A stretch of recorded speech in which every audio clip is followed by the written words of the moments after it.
A KSL Sports presentation. Game Night Live kicks off now. Sponsored by UCCU. Welcome to Lone Peak High School in Highland, Utah for one of the biggest games of the Utah High School college football season. It's all college football season. High school football season. We just did a college football show on the radio. Jeremiah Jensen, Stevenson, Sylvester with you for what should be a big night, a great night of high school football in the state of Utah. A game we've been waiting for all season long. We're excited to bring it to you tonight. The Lone Peak Knights, number one in the state, hosting the Skyridge Falcons. Sly. These are one of those games that, you know, it's still early, but you want to say could be a 6A championship preview. Yeah, no question. I mean, we're always talking about MLB hunt for October. No, this is high school football. This is October time. These are two heavy hitters tonight. It's going to be absolutely awesome. Lone Peak will start with the football in this football game. When you get down to the end of the season, you fight for RPI rankings, fighting for playoff positioning, and getting into these moments are so important. So you're going to see, you know, the culmination of everybody's work from training camp, the beginning of the season. You're not going to see those first week woes of false starts and miscues, misalignments. You're going to see good football, especially with two heavy hitters in the state, as in Skyridge and Lone Peak. And you're going to see it one of the most beautiful settings you will find for any level of football, pro, college, high school.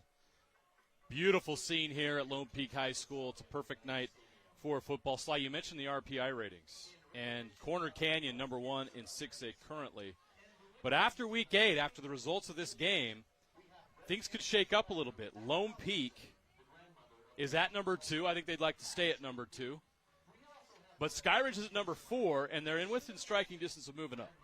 So you want to get as good a seed as you possibly can. And this game could have a shift, and it could create a situation where somebody moves up or down. Yeah, it's very, very important. I think we've seen why it's important last year. I think American Fork had benefited from great seating in the RPI rankings and getting all the way to Rice Eccles Stadium. So you want to make your path easy by doing the hard work now. And they can do that, man. And this is going to be exciting because there's so many talented teams across 6A. But the better positioning for yourself and getting your track to the state championship game is of utmost importance. So a quarterback for both teams led by junior quarterbacks, but very talented quarterbacks who are just going to get better and better. Keneal Sweetwine is the quarterback for Skyridge.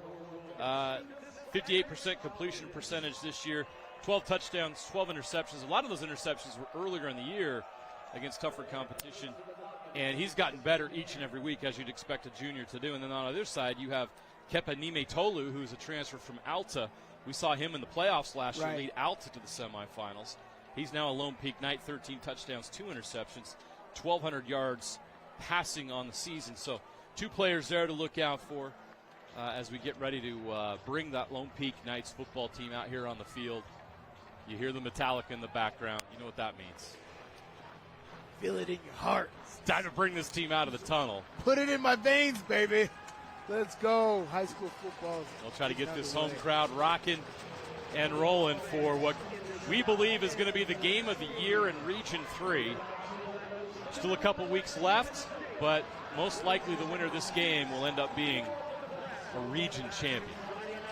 Skyridge already defeated Lehigh last week. Lone Peak still has a game with Lehigh coming up, so Lehigh will have a say in it. There's the home team, the Lone Peak Knights taking the field.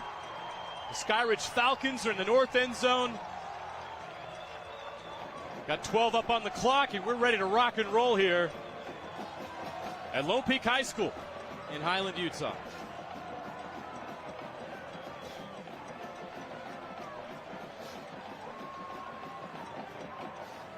Very exciting. As you said, the winner of this game is most likely going to be region champs. The win last week at Lehigh for Skyridge was huge. You know, Lehigh's always been in the mix. And to know that you can get a win over them is going to make things very interesting here to end the season with Corner Canyon moving out of this region and into Region 2. It's kind of wide open for anybody these last few years, couple years. And so very exciting to see, you know, these teams make up, because Lone Peak was was a non-factor last year, and this year they're leading the pack. Before we kick off, we'll take a brief pause as we honor our nation with the Star-Spangled Banner.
Let's play some ball. What a voice. That was a great job right there. That's the way to get this thing rocking. Anytime you get a good rendition of the national anthem, it really gets the blood flowing. That's a Metallica, a little mix of both, good. That's a good start.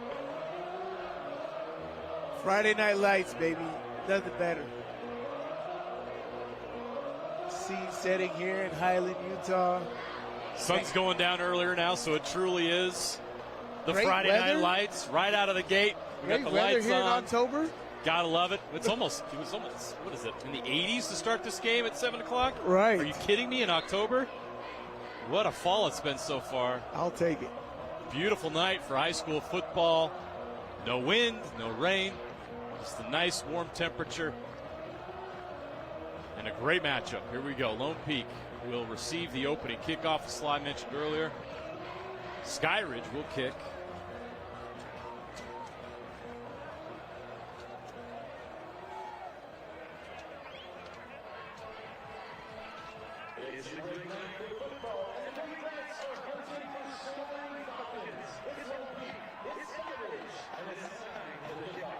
Blake Hester will kick this ball into the sky.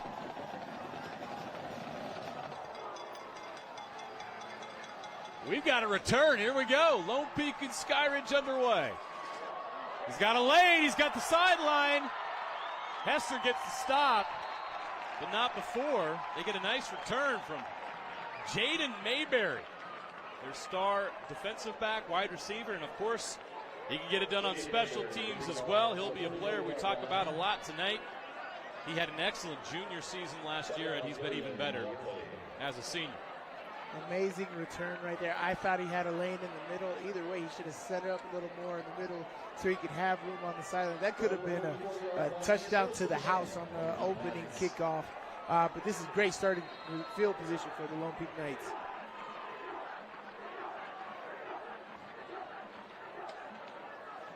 Tolu hands off on the first play.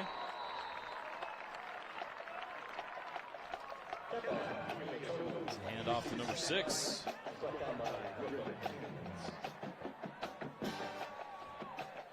We saw Kepa Nimatolu at Alta last year, so poised.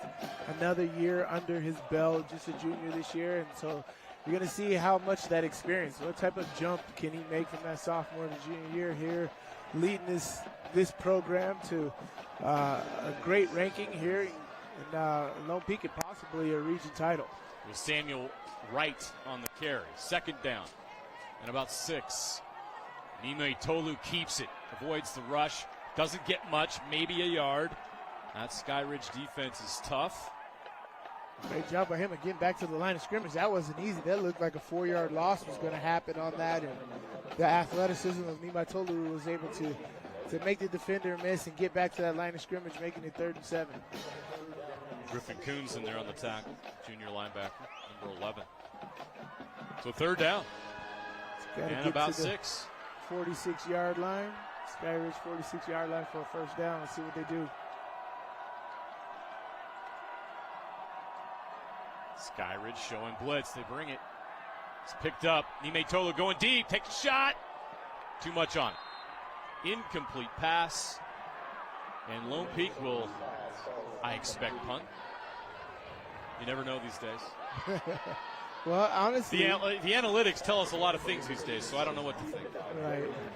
But they will punt. I'm a big field position guy. You know, give yourself room on the neck, especially early in the football game. I could see it, but I didn't hate that shot either. You know, I needed a little bit more fight on the sideline there from Luke Christensen. Landon Goff with trouble on the snap. Now he's got to run. He's in trouble. They put the ball on the turf, and Skyridge is going to have excellent field position at the 35-yard line of Lone Peak. So you're saying he should have went for it? I don't think the analytics accounted for a low snap. It got into the turf, and he couldn't handle it. So the first break of the game goes to Skyridge, and the Falcons have a chance to take advantage of it.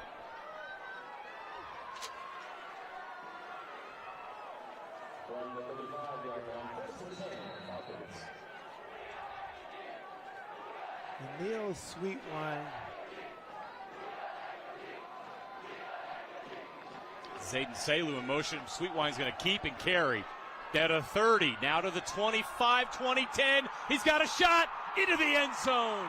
Touchdown on the very first play for Skyridge. Keneal Sweetwine takes it 35 yards to the house. How about that play design, though? Great blocking up front as well. You get quick motion to the side of the field, get the defense attention over there, bring the counter back, the QB counter back, and just straight athleticism, tightrope in the sideline right there for Sweetwine. He looked sweet, almost Walter Payton sweet on that sideline, getting all the way to the end zone. What a start for the Falcons. The extra point is good. Blake Hester makes it. Let's get another look at this sweet run by Keneal Sweetwine. Or not. Well, I can tell you, it was sweet. I was there. I saw it. There. I can tell you. It happened. It was awesome. I love the way it was blocked up. Great play design. As I said, you get the phantom motion in the backfield to get the defense's attention up there, and then you do a quick G-pull and bring him across, seal that edge over there. You outrun the contained defender right there, and it's literally bad angles by Lone Peak and all the way to the end zone for Sweetwine. Great play design, great execution, and great way to start this game for the visiting Skyridge.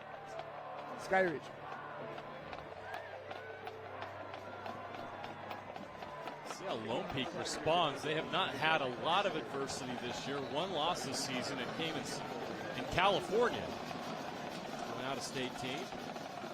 In state, they've had no trouble. Taking care of business. But tonight, a different beast.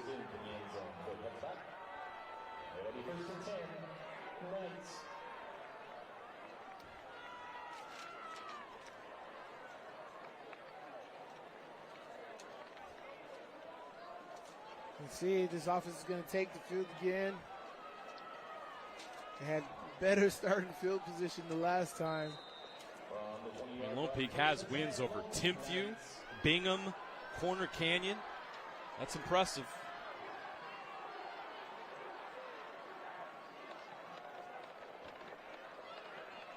The carry, right up the middle, past the 25-yard line. A good gain on first down.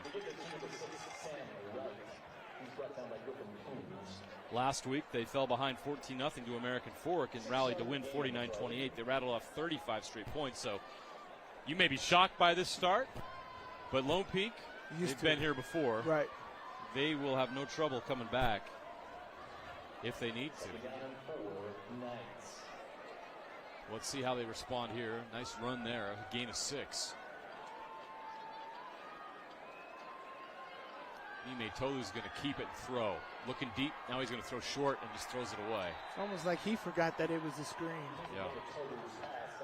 Because that never developed. That was set up. Your screen guy was out there, but you were drifting so far away from him you weren't going to see him. Yeah, that was poor execution right there on that screen setup. Forcing his 3rd down and 4. I mean, you got 2 athletic quarterbacks. I don't see why you don't see a lot of QB runs in this game. It's going to be a very tight matchup. QB run game is going to be a huge factor for both offenses. Ime Tolu's going to throw. Batted at the line of scrimmage. It's short of a 1st down, incomplete. So another 3 and out forced by the Skyridge defense. Great start here for the Falcons. And once again, Lone Peak has to punt, this time a lot deeper. And we know what happened last time. Rounding off in punt formation for the Knights. Back to return, Tavian Edwards. 9:21 left in the 1st quarter. Tavian Edwards is back for Skyridge. Another low snap. This time he gets a handle on it and gets it away. It's a low punt. It's caught by Tavian Edwards at the 30. Missed tackle. He's still running down the sideline and out of bounds just past the 40-yard line. They're going to mark it. Am I seeing? Actually, just short of the 40. Yeah. Go 38. My eyes must be getting bad. I thought he got to the 40-41. But they'll mark it at the 38-yard line where Skyridge will take over. 1 play, 1 touchdown last drive. I think that'll do. So let's see how Sweetwine can put this offense together and put more pressure on the Knights.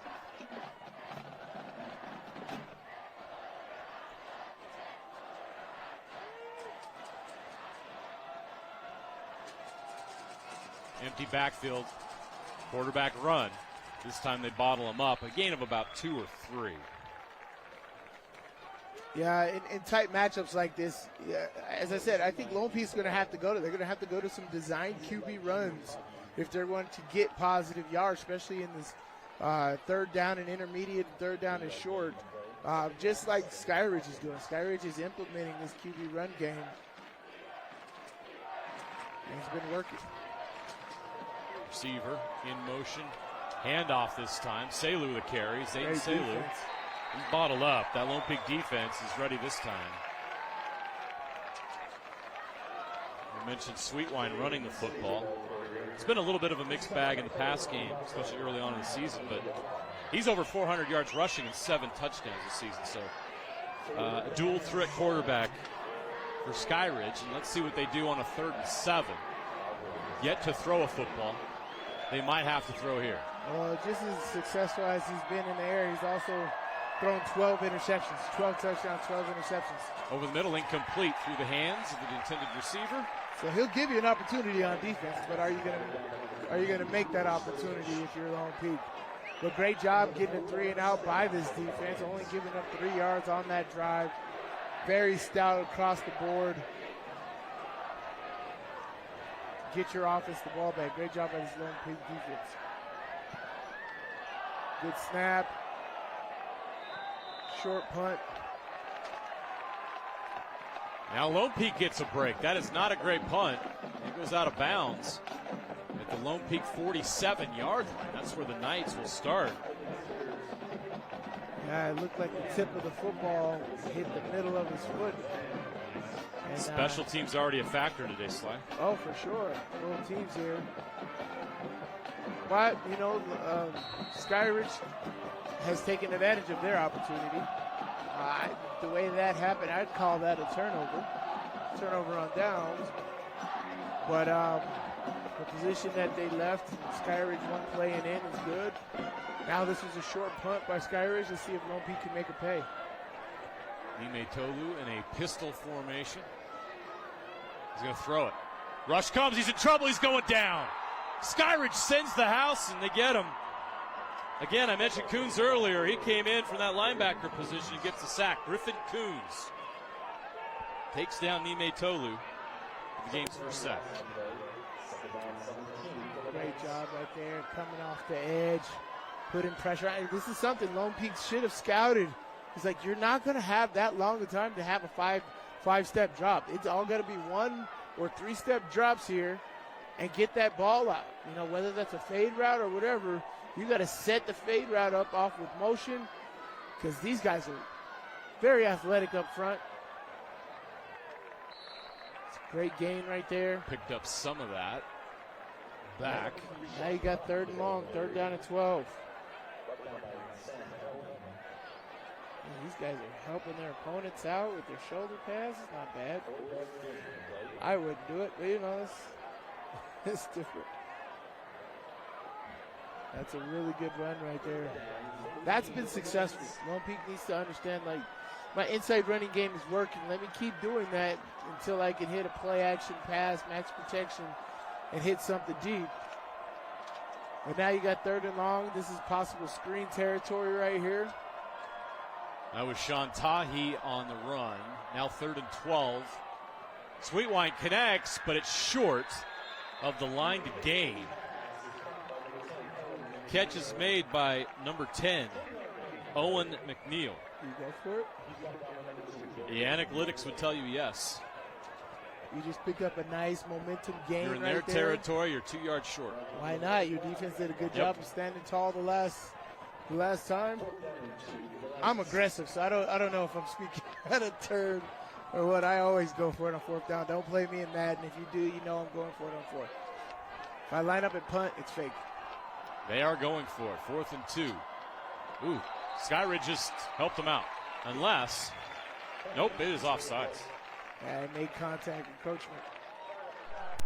Encroachment, number 60, defense. 5-yard penalty. That yardage results in a 1st down. They draw them offsides. That moves the chains. 1st down, Lone Peak at the Skyridge 40-yard line.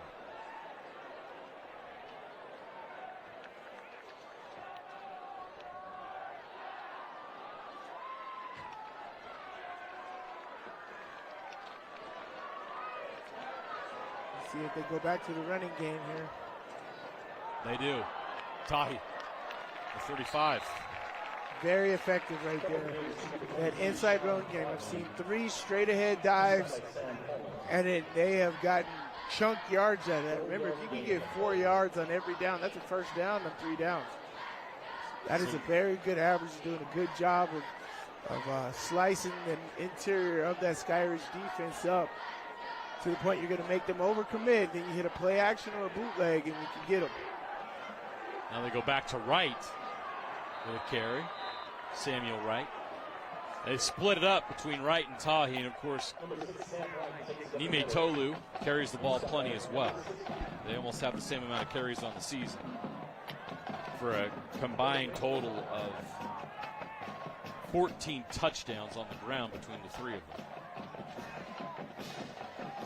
And then they'll pick their spots to throw the football. This is an offense this year with Lone Peak. They're very comfortable running the football. This might be awesome, too. You've got to make a good decision. If it's not there, you can use your legs. Nime Tolu over the middle. Catch is made. 1st down. Down near the 25-yard line. They'll mark him about the 26. Owen McNeil with another catch. This is great mechanics, great execution right there. As soon as he catches it, he steps his feet. 1, 2, get that ball out. Look at his eyes at the receiver.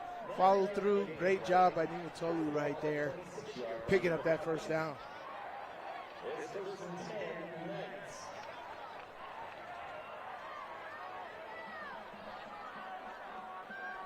Under 4 minutes to play 1st quarter. 1st and 10 from the 26. Nime Tolu, hands off. Right, up the middle, still fighting for yards. Gets to the 20.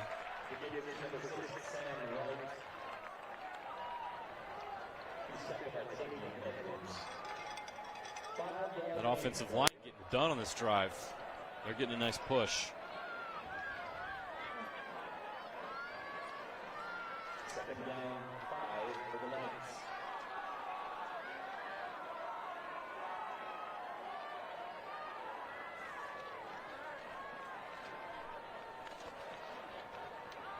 Tolu takes a shot in the end zone. Incomplete. That was good placement, but good throw. Just even better defense right there. Deshaun Mayberry, the intended receiver, but the coverage was excellent. Coverage was great. He was right in his face. He looked back over the off shoulder. If you look back over the other shoulder, he probably would have an opportunity for an interception. But gave the receiver no breathing room right there. The receiver had the advantage of being able to see where the ball was. Just got to track a little better in the air, but that was a good throw by Nimitolu right there. Good shot at the end zone on second down. Third down and medium right here. Coverage by sophomore defensive back Gennaro Guilford. BYU fans know that name. His father's the defensive backs coach at BYU, and a Cougar legend. Again, 4-down territory. All right, kicking the field goal. They're going to go field goal here on 4th and 5 from the 21.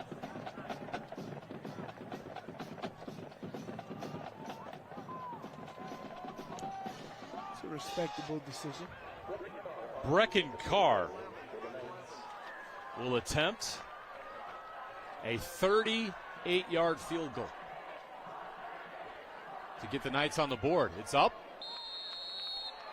It's got the distance, and it is good. The Knights' first points are a field goal by Brecken Carr. Great job right there. His only second field goal of the year. A great height. Great kick right there, right through the uprights. That was a really solid kick.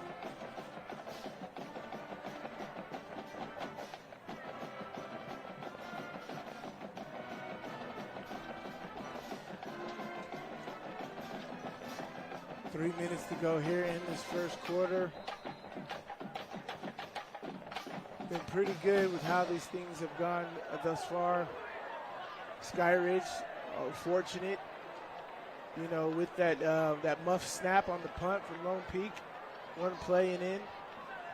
Otherwise, this Lone Peak defense has stepped up to the challenge. It made it happen, but there's a lot of football left in this football game.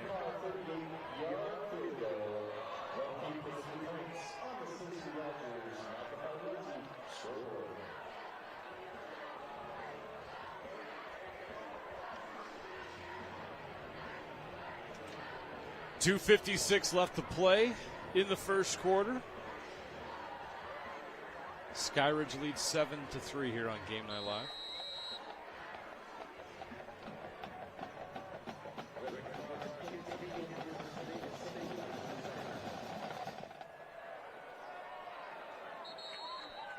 No return. Skyridge will start this drive on their own 20-yard line.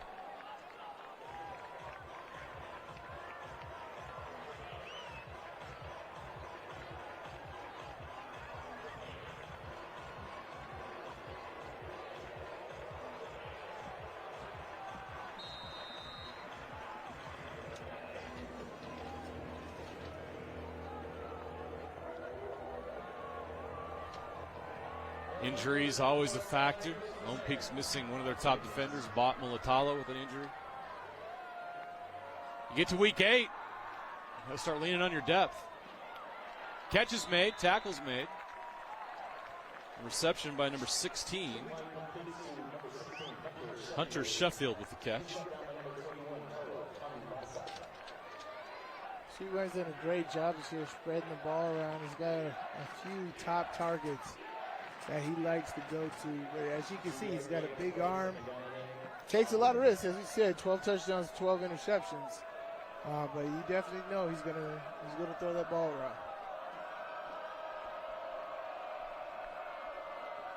Pressure coming, they're gonna run it up the middle. He's got room.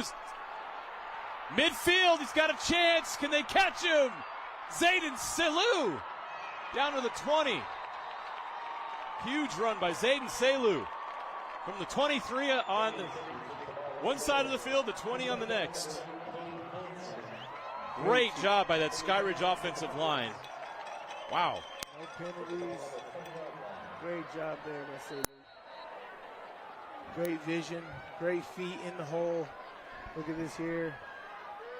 Great blocking, as you said, and anybody could have ran that. Sweetwine goes back to him. So he has another runner. They gave him a break. There's number 28 on the carry. Jared Jacopo with the carry. Salu's going to catch his breath.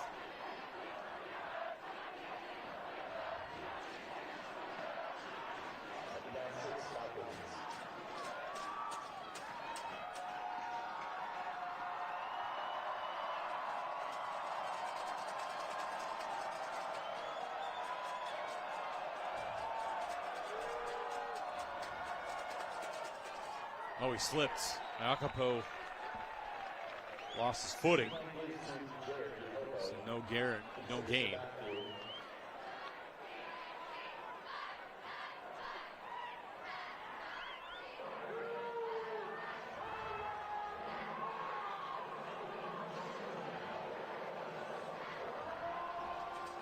Salu back in the game with Sweetwine in the backfield.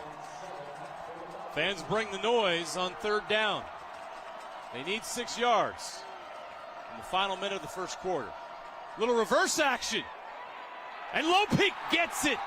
They read it all the way. Excellent tackle made by number 8, Cade Hansen. 5'11", 185-pound senior. Prevents a big play with a heads-up play in a TFL. Yeah, just epic. Read your keys. I just don't understand why you would run this the same direction you ran the fake, because the defensive eyes is in that way, and then you hand it off to somebody who's going that same direction but deeper. Hester. No good. He misses from 42 yards out.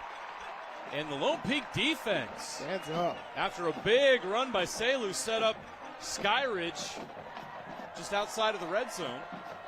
The Lone Peak defense comes up with a big TFL and forced a field goal miss. Yeah, that was bad play design. I didn't like that. You faked one way. When you fake some way, you got to understand the defense's eyes is in that direction.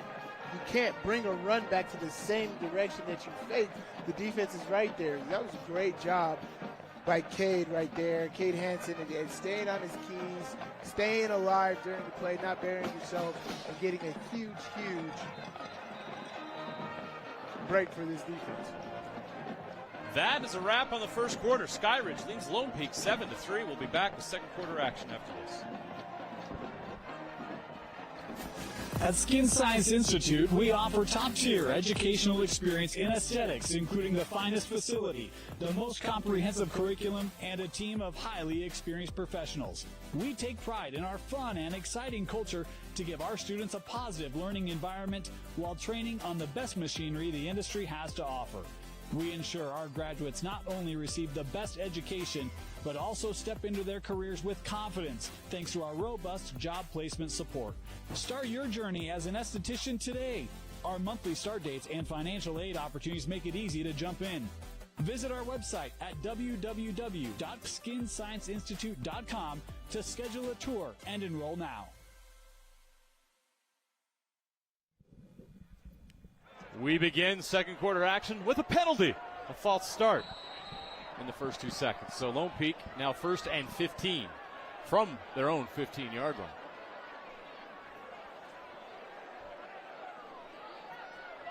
Nime Tolu is going to pass to the outside. Catch is made, wrapped up before he gets away. I think it was Guilford in coverage. Deshaun Mayberry with the catch.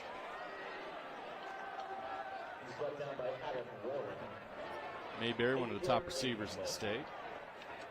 This is very good execution. That's a great matchup to watch tonight, Sly. Yeah.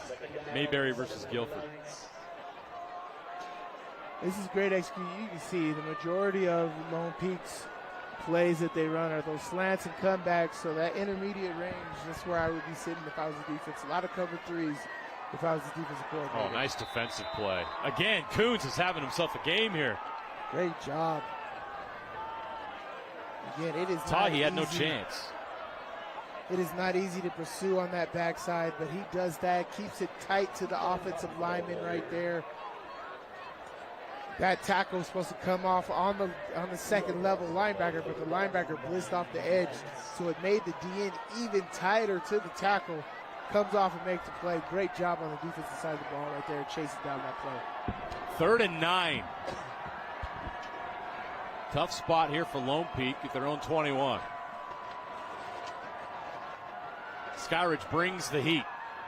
Nime Tolu's in trouble. He goes down. Another sack. Guess who? Are you kidding me? Griffin Coons with his 2nd sack. He was having one heck of a first quarter. Look at this. Non-stop motor coming from the middle of the formation that time. Putting the pressure on. Great pursuit. I like that. Let's see what the penalty is here, though. There is a flag. Felt like he was after the whistle. I don't know. It was in the area of holding, but I agree with you. It did feel like it was a little Curious. late. Let's see what the call is. Dead ball, unsportsmanlike, number 11 on the defense.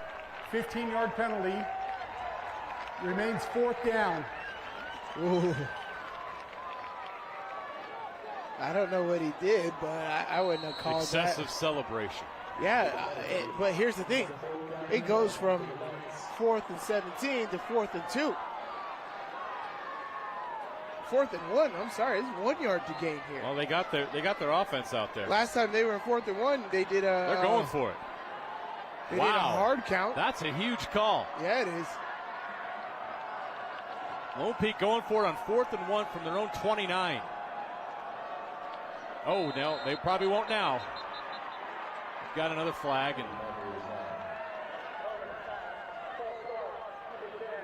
And 5-yard penalty. Remains 4th down. Oh, that's harsh. Your receiver of all people? Watch the ball, son. a little over anxious there. Well, he knew what route he was running. He was getting out there, but that's a missed opportunity there for Lone Peak. What do you think of the aggression there? Willing to go for it? I loved it. I loved it. Yeah, as I said, that's my mentality right there. It's smart football. Last time you got them in 4th and short, they jumped off sides, and you were able to extend the drive. Short punt. Catch is made. Nice return into Lone Peak territory. Tavian Edwards. He's got to get some hang time on that. I didn't even see him catch it. It was so short. So Skyridge will start this drive with excellent field position in Lone Peak territory.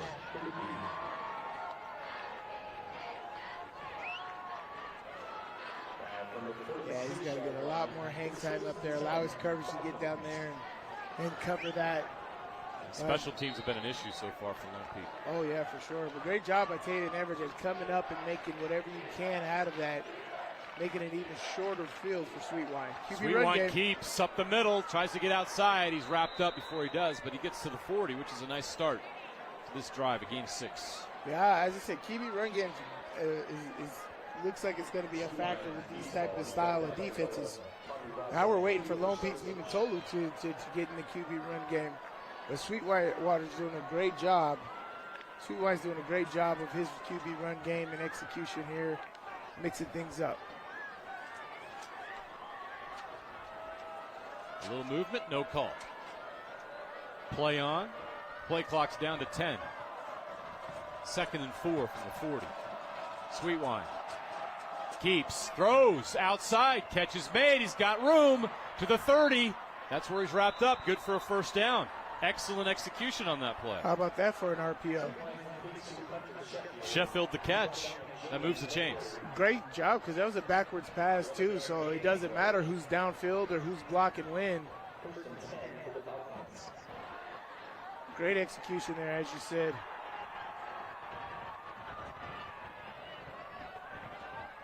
Making that happen. First down and 10 from the 30.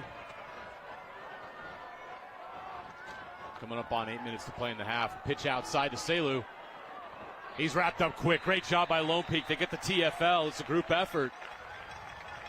Hanson was in there again. You can see why I'm frustrated when they run plays like that to the boundary. So that wasn't even to the boundary, and you see how quick the pursuit was on defense. Imagine if you had a boundary, even less room to do that. That was a great play design, but even better defense there by Lone Peak. 2nd and 14 from the 33. Motion. Sweetwine has plenty of time. Still looking deep. Now he's in trouble. He gets rid of it.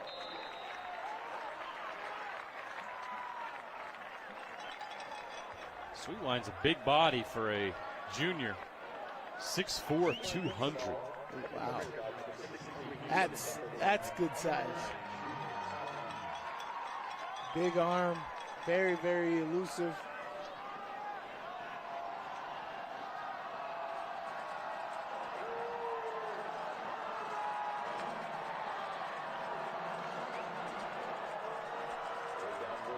Third and 14 from the 33. Sweetwine, quick shot, catch is made. Shifty run down to the 25, not enough for a first down.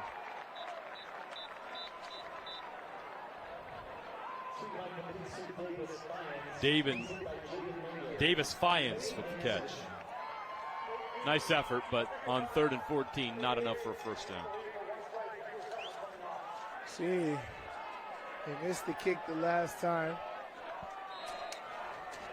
He said it's been a rough day for special teams, really, on both teams here. So, other than the field goal make. But Hester will take another shot here. This is a 42-yard attempt once again. Oh, missed that. Wide right. No good. Wide so right. The Lone Peak defense comes up with another stop. They bend but don't break. That's huge right there, right? Because now Skyridge probably will not attempt another field goal. It's a really clear night. You shouldn't have to miss field goals as bad as they've missed.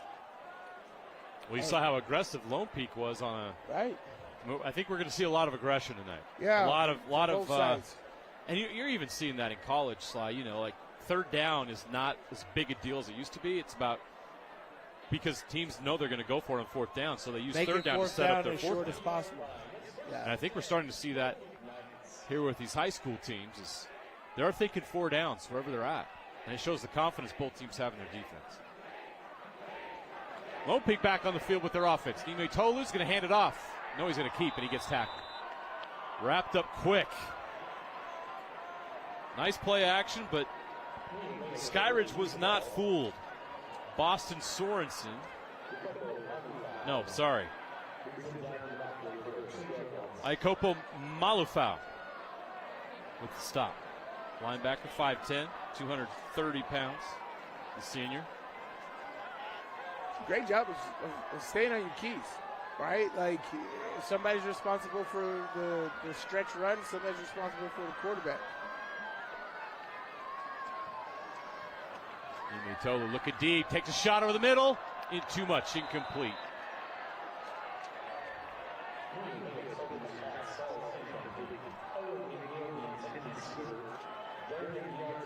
Some good defense thus far by both teams, back in there. Not making that an easy throw with a post safety right there, making that high. He's looking for Owen McNeil, but it was well covered. So another third down, 3rd and 12 from their 18.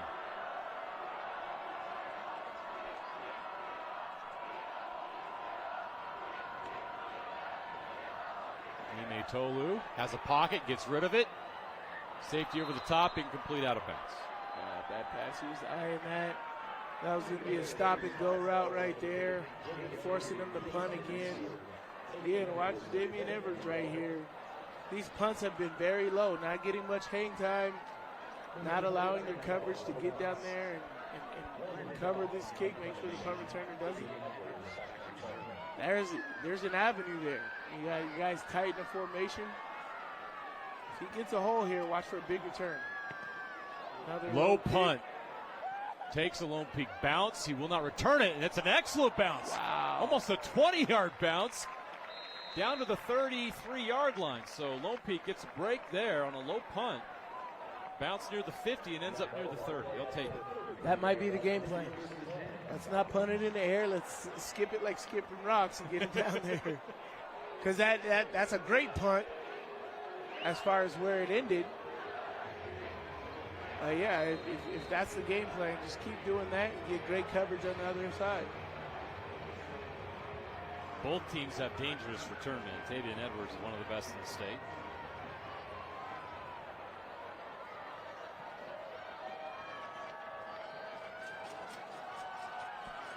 Great job. Bottled up. Great job by that Lone Peak defense. Number 9, Junior Tahi, all over it. He had no chance.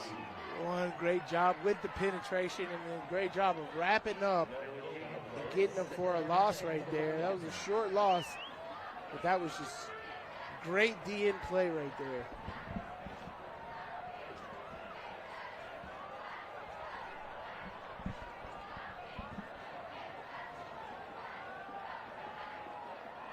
Tahi with a TFL. He also has 8 sacks this season. Under 6 minutes to play. Sweetwine, toss out in the flat. Decent gain. It's Davis Fines again.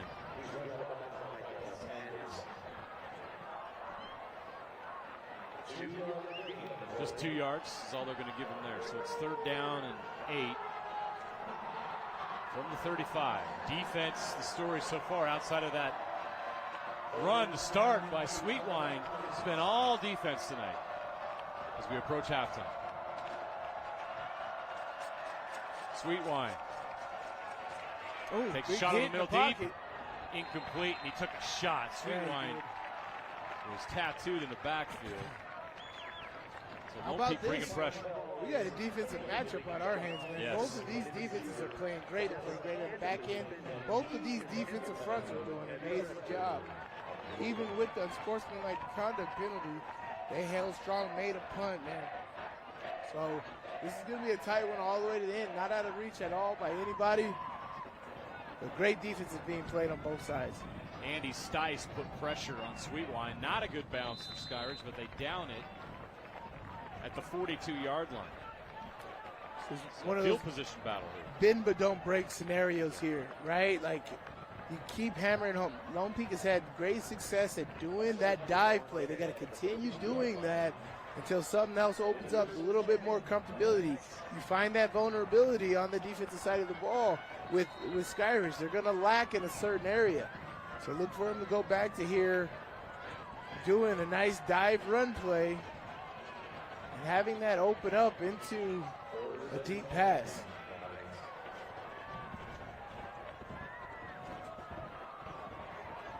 Tolu goes outside in the flat, and a screen set up for Wright. It's great play design right there. Fake it to him, let the defense continue on to the back, and then dump it off to him. It's like a really forward screen, a leading screen is what you would call that. He caught it with momentum going forward. That's a great job at taking advantage of an aggressive defensive front.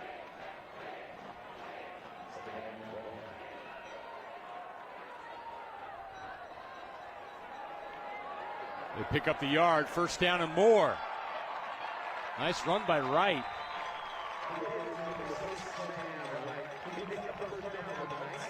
Nothing cute about this. Lone Peak just playing hard-nosed football tonight. Yeah, that's what you got to do.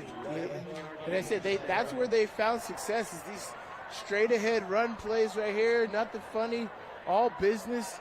They've had that. And here, this is where you take a shot, right? This is the part of the field you take a shot. When you're on your opponent's 40-yard line right here, and you just had a big, successful run, I would take a shot at the end zone right here. 1st and 10 from the 39. Mayberry in motion. They're going to hand it off again. This time it's Tahi into the open field, into the end zone. Touchdown Lone Peak. Sean Tahi, the sophomore. They took a shot, but it was a different way. Just as effective. Both count for 6. We were saying it coming into the drive. They've had success running the football like that. Don't go away from that. That's good. You're going to get, if you can run the ball effectively like that, you're going to get Skyridge to get loose on their technique and responsibilities, and that's where you have them. That's where you want them. But great job by Lone Peak at retaking this lead. Extra point is good. The Knights at home take a 10-7 lead over Skyridge on a 39-yard run by the sophomore, Sean Tahi. Here's another look. Better look quick. Didn't last long. Exactly. And I tell you, folks, this is just straight speed right here. This is something that you don't coach in football, but that is track speed. He gets out in the open field. That is exactly what you want. The great job at blocking by this O-line. Look at that big dancing bear getting out there. So nothing cute from Lone Peak there. A lot of Wright and a lot of Tahi in the run game. That's Tahi's 6th touchdown of the season.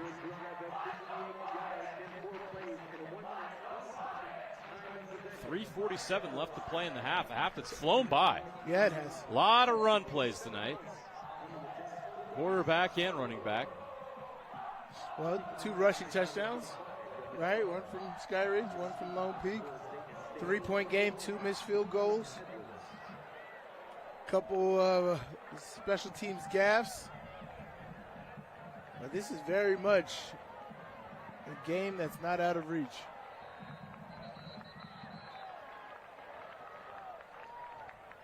Let's see how Skyridge responds. This Lone Peak defense has been playing well. They have the momentum. It is in their favor. If Skyridge gets to a point where they need to pass, you know, that this Lone Peak defense can pin their ears back and get after the quarterback. But as I said, this game's not out of reach. They're only down by 3. Continue with your QB run game. Continue with your stretch run game. Don't go away from that. And you can make it downfield. Get your rhythm back. As you said, run the football. This is going to be QB power right here off the left side. Sweetwine. Hands off. Hands it off. Quickly wrapped up by the Lone Peak defense. If you look out there, you look at that Skyridge offensive line. Those are some big bodies. Ben Howard, number 71, is committed to Cal. Number 79, Darius Afalava. See right there, he's committed to Oklahoma.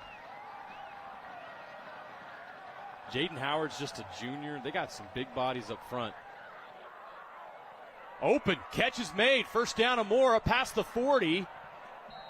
Fighting towards the 45-yard line. A big play for Skyridge. Number 5 on the catch. Boston Sorensen. First and 10 now from the 44. Skyridge trying to score before the half. Sweetwine. Pass midfield into Lone Peak territories, a couple yards short of the first down. And suddenly Skyridge has some rhythm on offense.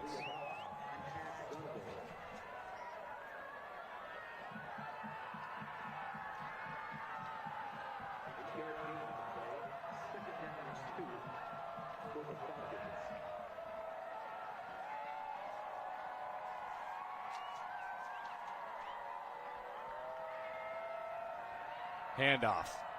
Quickly wrapped up. Great job by that Lone Peak defense. Once again, Tahi was in there.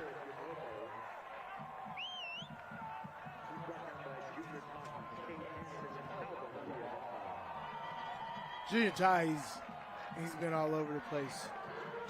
Highly effective in his position at that defensive end, getting penetration, having a couple TFLs here in the first half. Up the middle, first down yardage. They convert on 3rd and 3, even after that Lone Peak stop on 2nd down. Jacopo with the carry.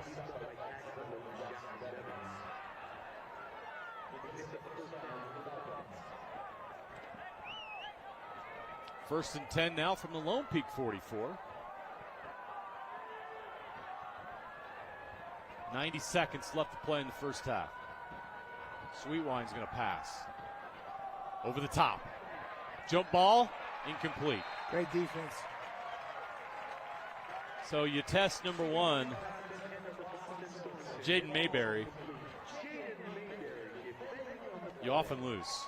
Yeah, well, the pass was late for one, and then it hung up into the air for a while. You're getting a talented defender like Mayberry on that side. If you're open, you got to hit that window. That was the zone window right there. You got to hit that like a dart. You can't have that ball hang up in the air unless it's going into the end zone. They gave tons of time for Lone Peak to recover on that one. 2nd and 10. 1:24 left in the half. It's another pass. Sweetwine. The other side of the field. Caught at the 30. Fighting for more yards to the 25-yard line. Skyridge marching. Sorensen with another catch. He's come alive here in the second quarter.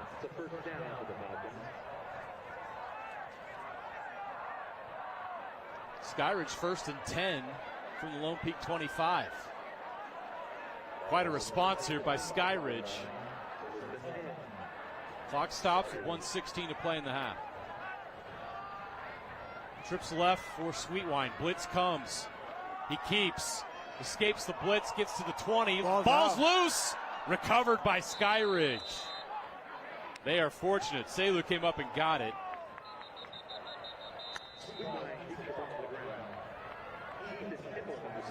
Great tackle. Great tackle right there at holding his ball out, getting an opportunity for somebody. Lone Peak just needs to get their head on a swivel and be alert for plays like that. Number 63, Ethan Templeton. 6'2", 225-pound senior defensive end forced the fumble for Lone Peak, but Selu was heads up there to get the recovery. And Skyridge maintains possession. And it's 2nd and 2. From the 17, they take a timeout to talk things over.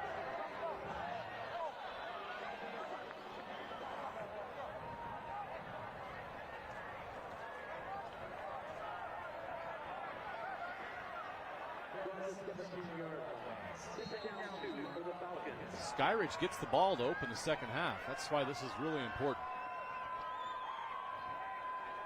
Lone Peak showing blitz. They bring the heat. Sweetwine gets rid of it. Oh, great defense. All over. Catch is made, but he's wrapped up quickly. Great job by number 8. Once again, it's Cade Hansen who's having himself a night. This is great defense there by Hansen. Half a second more, he would have been in the passing lane for an interception. But you'd be on top of your coverage right there, making a no gain. Make it 3rd and short. See what they do. Great defense. Not going anywhere. What a job by the Lone Peak defense. Now this isn't going to be a simple QB run or a simple run right here. This is now 4th and 5, 4th and 4. Trying to decide whether they want to kick the field goal or go for it. They've missed 2 field goals already. Jared Jacopo wrapped up quickly. Great job by Lone Peak. Yeah. We're seeing 2 of the best defenses in the state duel it out tonight. And it's not that the offenses aren't good. This is just good football. Offenses are real good. Both this is really high-level high school football we're watching both so far quarterbacks tonight. well over 1,200 yards passing.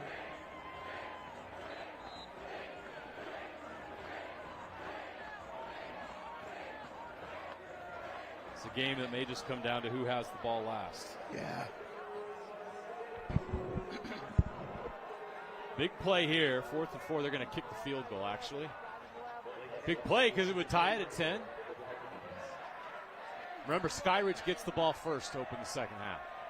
So they'll take points here. But they've missed 2 field goals already. This one from 36 yards. Oh.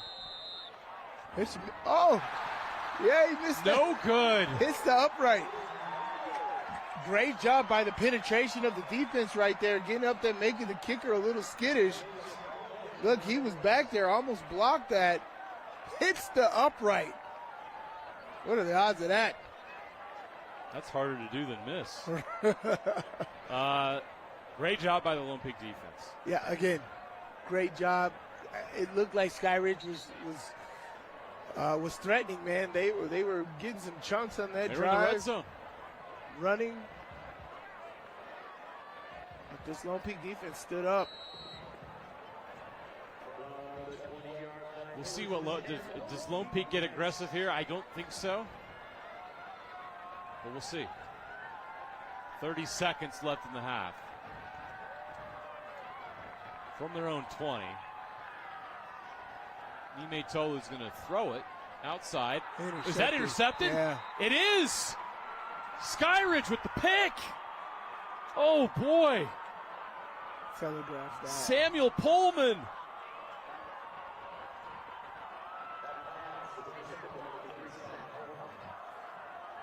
This gets hard for the defense. He telegraphed that. Very easy. Literally walked into his route coverage on defense, and the ball was right there. So Skyridge gets a second chance at points just before the half. Big mistake for Lone Peak. Skyridge will try to make him pay. Quick out in the flat, but it's effective. Selu with the catch and the run. He's inside the 20, down to the 10-yard line. 20 seconds left here. Ooh, boy.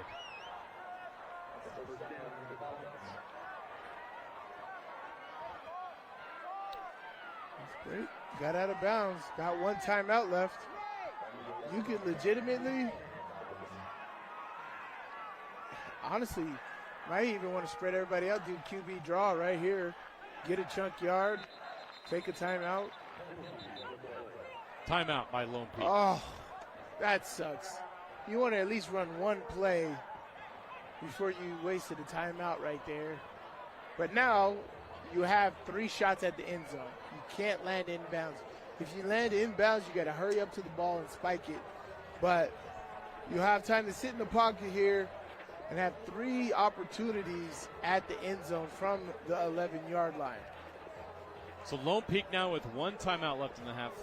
But more importantly for Skyridge, they have 2 timeouts. They could open up the playbook here. They don't have to throw it. They can stop the clock a couple of times.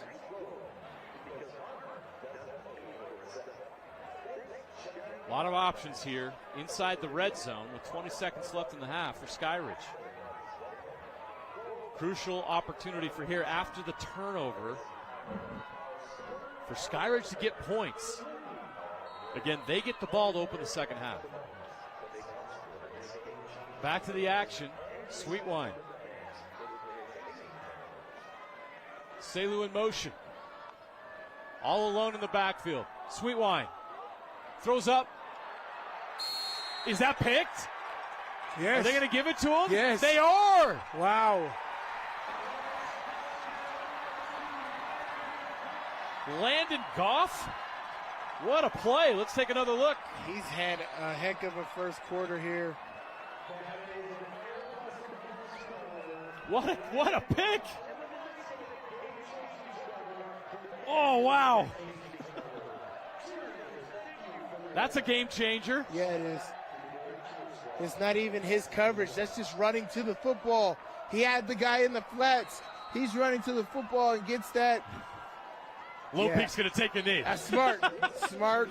Enough drama. Let's go. Let's go to the locker room with a 10-7 lead. Your defense has bailed you out so many times in this first half. Great decision right there. A lot of great plays in the first half, but Landon Goff making the juggling catch on the tip drill in the back of the end zone to end the threat. Skyridge comes up empty with 2 opportunities in the red zone here to end the first half, but they get the ball first in the second half. What a game so far. This game has lived up to the billing as the Lone Peak Knights lead the Skyridge Falcons 10-7 in this key Region 3 matchup. Let's go down to the south end zone. It's time to give away a big, giant check. We're happy to do it every single Friday here on Game Night Live, and this week's UCCU scholarship winner is Morgan Hudson from Lone Peak High School. Morgan has served for 2 years on student council as the PALS representative. Morgan is the co-president of the Unified Sports and Activities Club and concurrently serves as the ambassador for Special Olympics. Her teachers say she is a kind, caring, and hardworking student with a great smile, as you can see there. That's a spring. Morgan goes out of her way to lift and inspire those around her. Morgan has been accepted and will attend Utah State University in the fall. It is with great admiration that we recognize Morgan Hudson as the recipient of the UCCU Assist Scholarship. Congratulations to Morgan.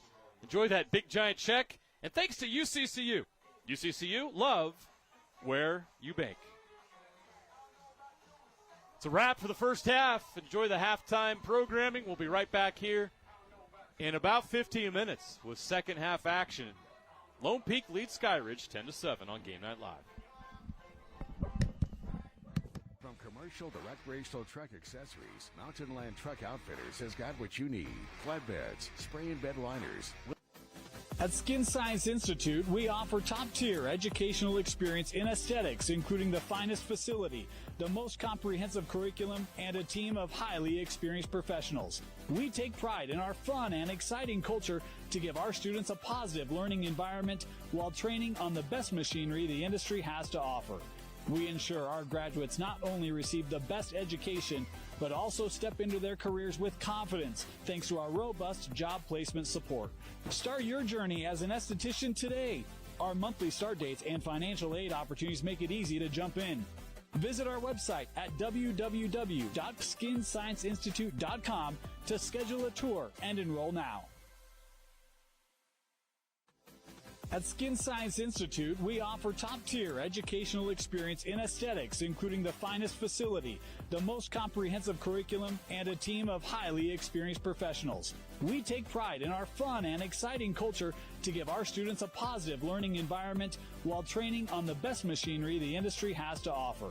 We ensure our graduates not only receive the best education, but also step into their careers with confidence thanks to our robust job placement support. Start your journey as an esthetician today. Our monthly start dates and financial aid opportunities make it easy to jump in. Visit our website at www.skinscienceinstitute.com to schedule a tour and enroll now. Week 7 did not disappoint. A 5-overtime battle between unbeaten, stunning upsets and big-time plays. We took our best from it all and packed it into this week's Game Night Live Game of the Highlight Reel.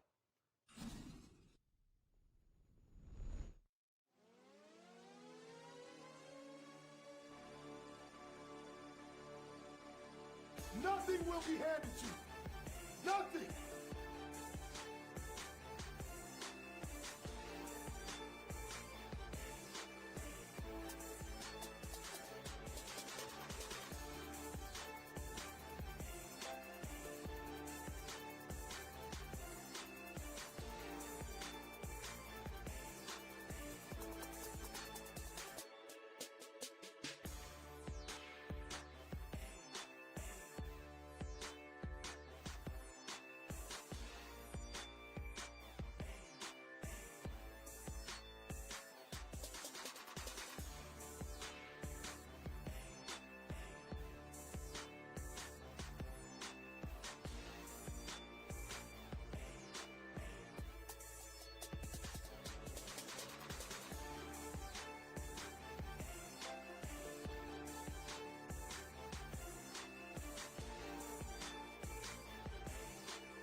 Trouble, intercepted.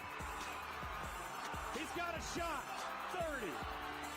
Cuts it back inside. Now to midfield. He's got blockers. Touchdown, Roy! At UCCU, we'll provide you with a low-rate line of credit that makes it easy to access the equity in your home with no fees or closing costs. Simply complete an application on your phone or computer and select the low-rate option you prefer. And then sit back and enjoy the peace of mind that comes from knowing you have a low-rate line of credit. Ready for whatever life throws at you. To learn more or start your application, visit uccu.com or stop by any branch.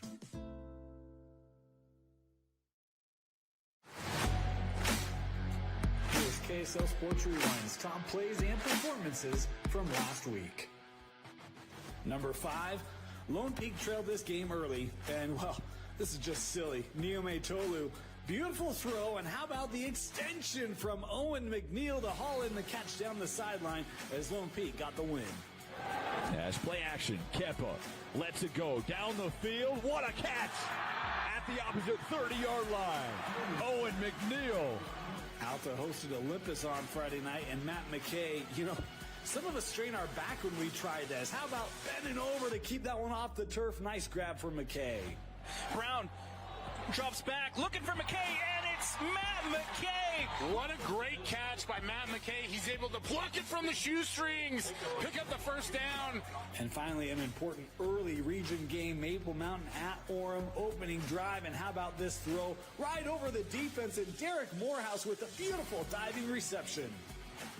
3 seconds on the play clock. Ross goes in motion. Jensen looking to throw, throws up the seam into coverage, and it is caught! What a catch by Morehouse. He brings it down inside the 5. Number 4, we got some defense. A defensive battle. Crimson Cliffs at Stansbury. Look at this pick. Gabe Binkley with as impressive of an interception as you'll see, diving, stretching out in the air to pick it off for Stansbury. Sherrod back to throw. As time goes deep, lots of Stallions out there, and it's another interception going up to get it. Gabe Binkley. We mentioned Orem, Maple Mountain. Orem trailed early. They're trying to crawl back in this one.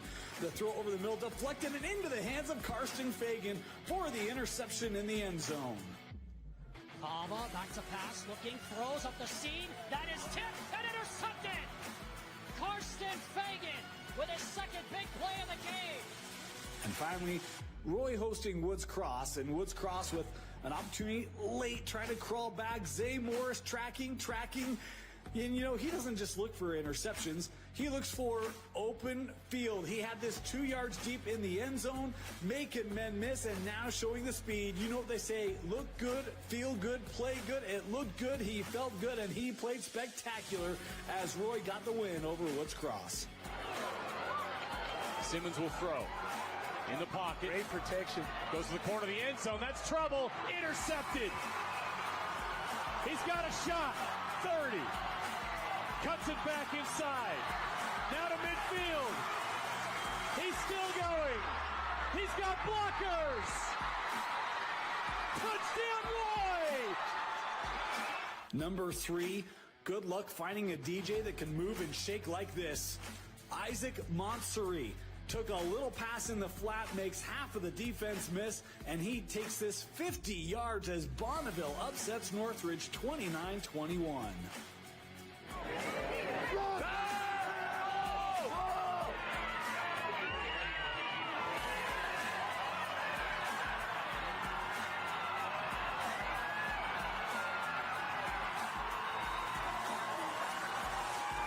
San Juan taking on South Sevier.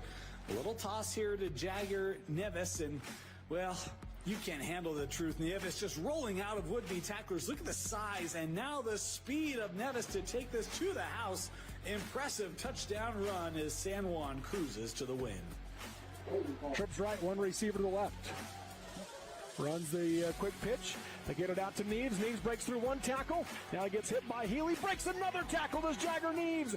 And he gets to the edge. Down the sideline he goes. Stackman trying to get there. Won't do it. Jagger Neves. And your weekly McCord Christiansen update.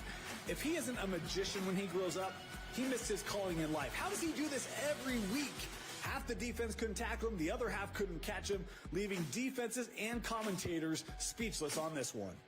Trips to the near side. They'll hand it off to Christiansen, trying to navigate his way through. He's got the first down and breaks a tackle. There he goes up the far side. One man to beat. He's got a touchdown. How about the Houdini act on the sidelines? Came out of that pile and took it all the way for the touchdown. Number 2, East taking on Brighton. And the Lepers, this one thrown, deflected. How about the tip to himself? Lucius Lutali with the focus and concentration to haul this one in.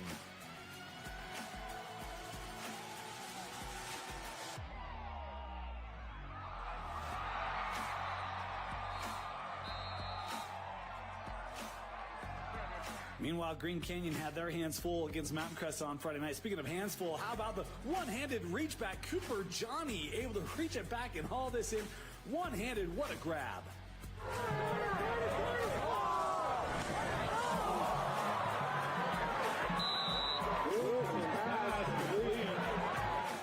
possession. Lone Peak got the better end of AF, but early on it was AF. One-handed extension for the touchdown. Cade Wilkinson. Play action, fires that one, end zone. What a play!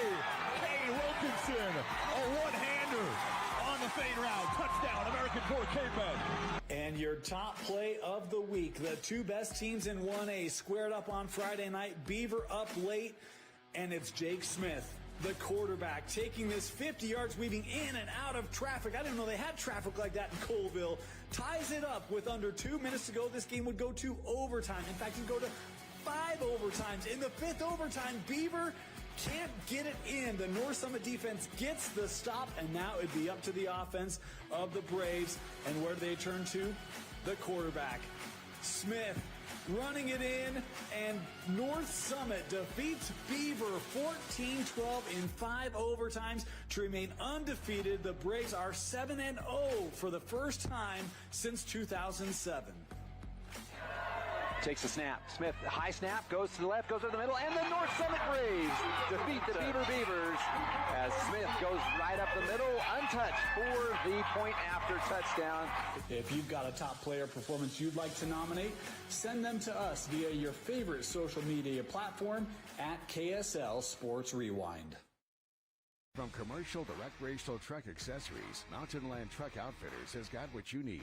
Flatbeds, spray and bed liners, lifts and leveling kits, wheels and tires. Mountain Land Truck Outfitters proudly uses a brand you know and trust. And with our experienced, knowledgeable, and friendly staff, your visit here will be informative and enjoyable. Stop into our convenient location in Provo at 265 South 100 West or call 801-225-4637 to get a quote for your fleet or individual truck. Mountain Land Truck Outfitters. At Skin Science Institute, we offer top-tier educational experience in aesthetics, including the finest facility, the most comprehensive curriculum, and a team of highly experienced professionals. We take pride in our fun and exciting culture to give our students a positive learning environment while training on the best machinery the industry has to offer. We ensure our graduates not only receive the best education, but also step into their careers with confidence, thanks to our robust job placement support. Start your journey as an esthetician today. Our monthly start dates and financial aid opportunities make it easy to jump in. Visit our website at www.skinscienceinstitute.com to schedule a tour and enroll now. Week 7 did not disappoint. A 5 overtime battle between unbeaten, stunning upsets and big-time plays. We took our best from it all and packed it into this week's Game Night Live Game of the Highlight Reel.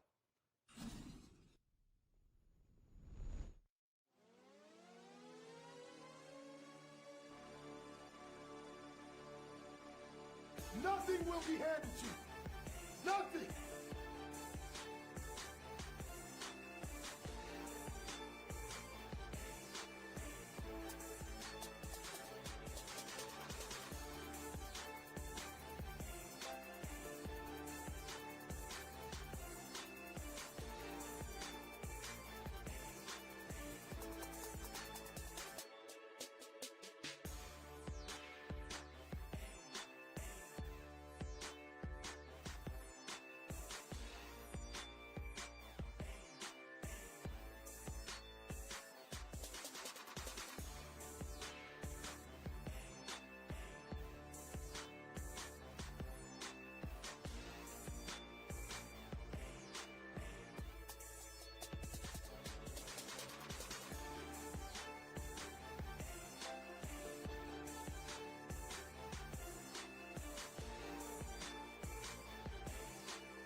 Trouble, intercepted.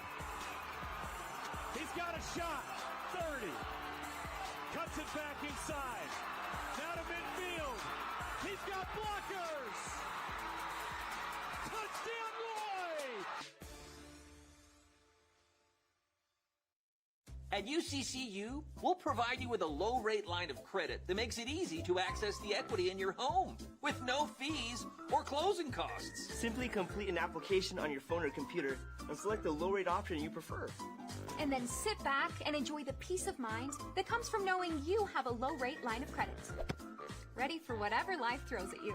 To learn more or start your application, visit uccu.com or stop by any branch.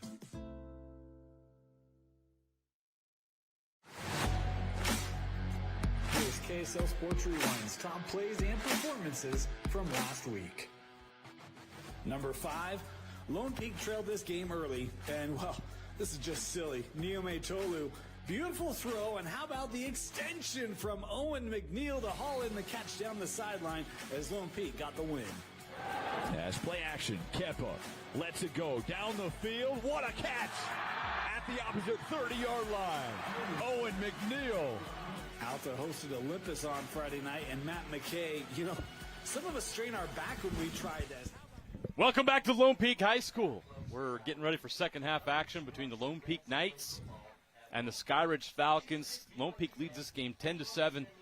This game has been everything we expected. Now, if you wanted to come here and watch a shootout, you're not getting that. But if you want to watch really well-played football, sound offense, sound defense, you come to the right place. Both teams showed that in the first half. Well, that's what I like. I like good defense, and that's what we've seen in this first half here. Great defense from Lone Peak. Again, Skyridge got their touchdown on a one-play drive off of a muff punt by Lone Peak, and so that was at the very beginning of the game. But ever since then, this Lone Peak defense has locked it down. Tahi's played amazing on that side, being very disruptive in the backfield, not allowing Skyridge to get off, and a couple missed field goals, special teams gaffes.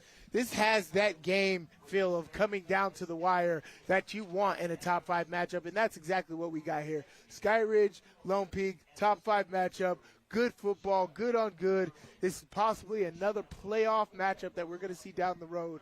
You can take a lot from this, and as you said, this has implications of region title consideration on here. Whoever's going to win this football game is most likely to win Region 3.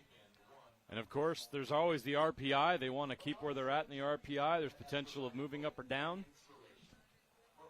I don't have the RPI computer in front of me, so I can't explain those scenarios, but you're always looking at that as well as far as the postseason seeding is concerned. But we're ready to start second half action here. Both teams heading to the sideline.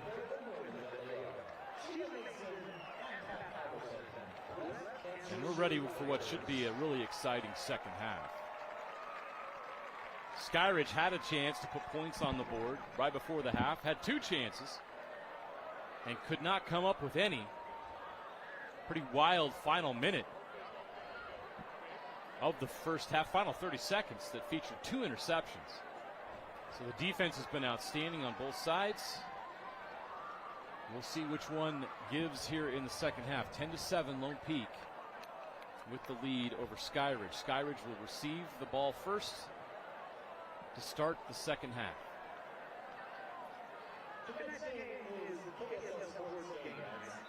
Yeah, you see Lone Peak working on that long snap from the center to the punter. That was a huge issue. Multiple low snaps right there. One that ended up giving Skyridge their only touchdown of this football game. So that is very, very important for them to get straight. They start out on defense on this drive. It's going to be a game that comes down to the wire. Both of these teams are great. They understand what's on the line here. It's going to be a very, very exciting second half. Scores from the 6A scoreboard. Syracuse leads Fremont 10-7 at the half. Harriman leads Mountain Ridge 10-6 in the second quarter. American Fork with a 16-2 lead over Pleasant Grove late in the second quarter. Davis has a 21-0 lead over Layton in the second quarter. Lehigh leads Westlake 24-7 in the second quarter. Corner Canyon leads Copper Hills 21-7. Farmington on the road leads Weber 21-7 in the second quarter. And also in the second quarter, Riverton and Bingham tied at 7. No return. So Skyridge will open the second half from their own 20-yard line. Let's see what's different. We've seen a lot of intermediate pass games, slants, comeback routes, QB run game from Skyridge. Let's see if they continue on that track here in the second half, or they change it up. There was a couple things. They took a couple shots deep, but that didn't work. They took a shot at the end zone. Got an interception in the end zone right there to end the half. Our first play of the second half is a run. Great They job. were bottled up. That Lone Peak defense all over. Stout. Great job of reading keys, going inside of these pulling blocks, turning away the north and south trajectory of the running backs. That's exactly what you want to do on defense. Make that running game a non-factor for Skyridge. Look at that offensive line for Skyridge. You talked about it earlier. Darius Afalava headed to Oklahoma. Ben Howard going to Cal. And you look at the younger brother of Ben Howard, Jaden Howard, 6'7".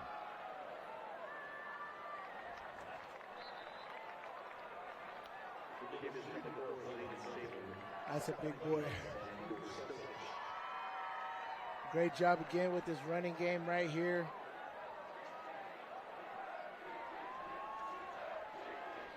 Selu, who had a big first half.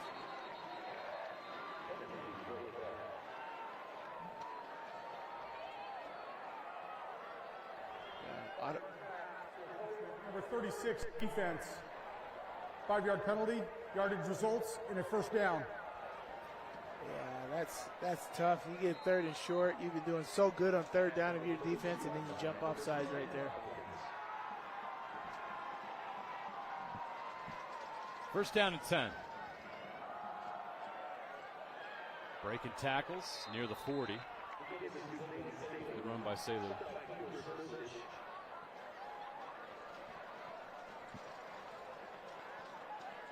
Good yardage on a first down, 2nd and 4.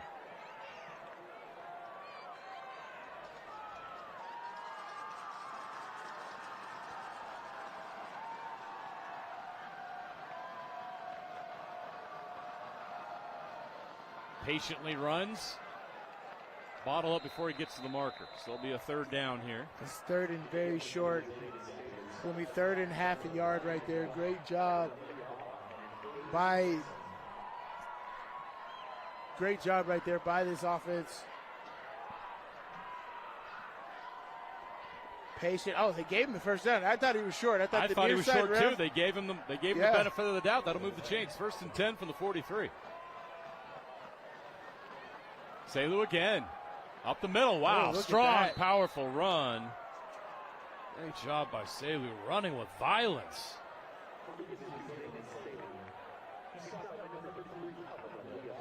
He met Calvin Leava'a with a vendetta. That was a violent rush. Hey, you can't be tiptoeing around. No, that's how you run. Right there. Selu did a great job. If you're a young kid watching, how do you play running back? That's exactly how you do it. Go up and get it. QB run Sweet game. line. Ooh, speaking of. Stalemate. Tahi again. He's holding down that edge. Junior Tahi's been amazing in this football game. Doing a great job at that right defensive end. Anything that goes off that left offensive line, Tahi's been there to mess that up. So, Skyridge, take note. You can't run that way. But great, unless you do the RPO. They do an RPO game there. Get Tahi a little aggressive and go right behind him. That would be a great play for them. 3rd and 5. From the 48. Lone Peak showing pressure. They bring the house. Can they get to him? Look at it. Yes, they can. Wow. Another sack for Lone Peak. Check that pressure off of the edge right there. Calvin Leava'a comes off the edge, and then Tahi comes and cleans that up as well. But that is great. But the way he tightrope this off the edge, off of the tackle right there, is great. He comes around, dips that shoulder, keeps it tight so he doesn't overrun the quarterback. Great job right there. Skyridge has the punt. Another ball in the turf. Better punt. Handles it well. Great punt. Over the returner's head, and it's going to roll all the way into the end zone. Oh, tough break for Skyridge. That was a close. Great punt. That was close. He was so close having that down inside the 2. Oh, yeah. Good judgment there by the returner right there. That was a beautiful punt. High, good roller, great distance. Just 2 yards too much there.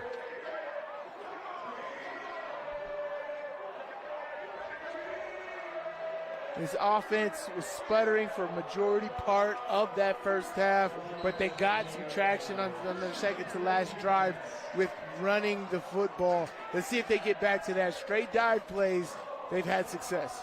1st and 10. It's a pass to the flat. Wright. Sam Wright. They'll take that on 1st down. That is great play design. Yep. That is a screen, but you fake to the guy, and when you fake, you do a really crappy job at the fake. You keep the defense coming to you, and then you throw it right back to him in the same way, but your offensive lineman is right ahead of him, leading the charge. I love that play design. That is great execution as well for that offensive front. Take it down to 5. As I said, they've had success running the football. They should go back to that. You can run a lot in Lone Peak because you look at that offensive line. We talk about the Skyridge offensive line. Some big bodies on that front for Lone Peak, led by number 70, Austin Pay.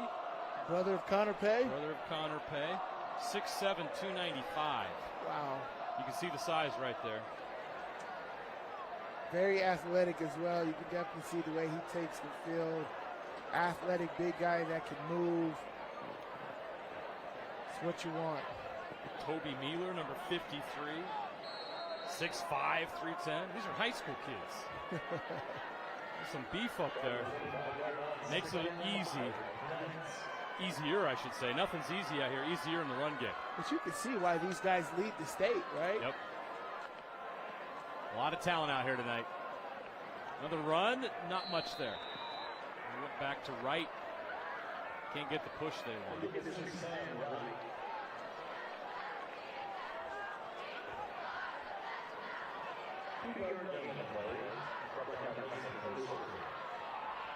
Third down the short here. Let's see what they go with. They've been doing a lot of slants, comeback routes, real short passing game here. Let's see if that's what they want to do here. Skyridge has very good DBs on the outside, so I wouldn't challenge that. But let's see. 3rd and 3. They're going to pass. Sweetwine. In the flat caught. Yeah. Great route right there. Make sure that get out well out in front of the first down marker, but nice out route by the tight end. Isaac Staley with the catch.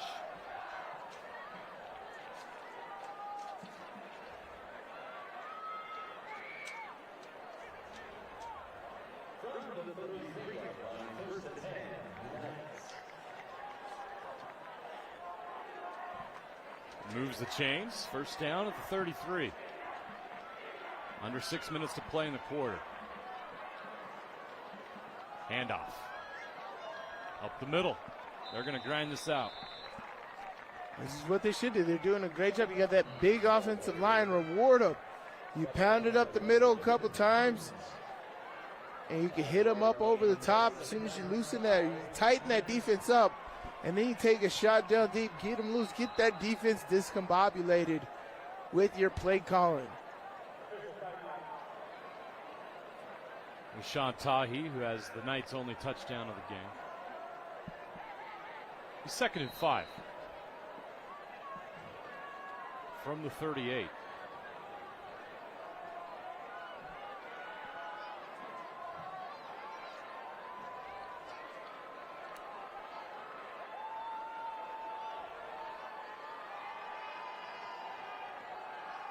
Pressure comes over the top. It's there. Incomplete. Going for Staley that was again. a very late call. Oh, they called the flag. I agree with the pass interference, but that was very late. I'd be upset if I was Skyridge at how late that was. But he had him. The pass was short. You got the matchup you want. He's a bigger defender. You got to put it over his outside shoulder to make it only wear him. But there it was short. The defender was even surprised at how short it was. And that's where the pass interference occurred. Pass interference defense number 3. 15-yard penalty. Yardage results in a 1st down. As I said, I agree with the call, but that was very late. But here's the matchup you want. You got to get it outside shoulder out there. That's number 6.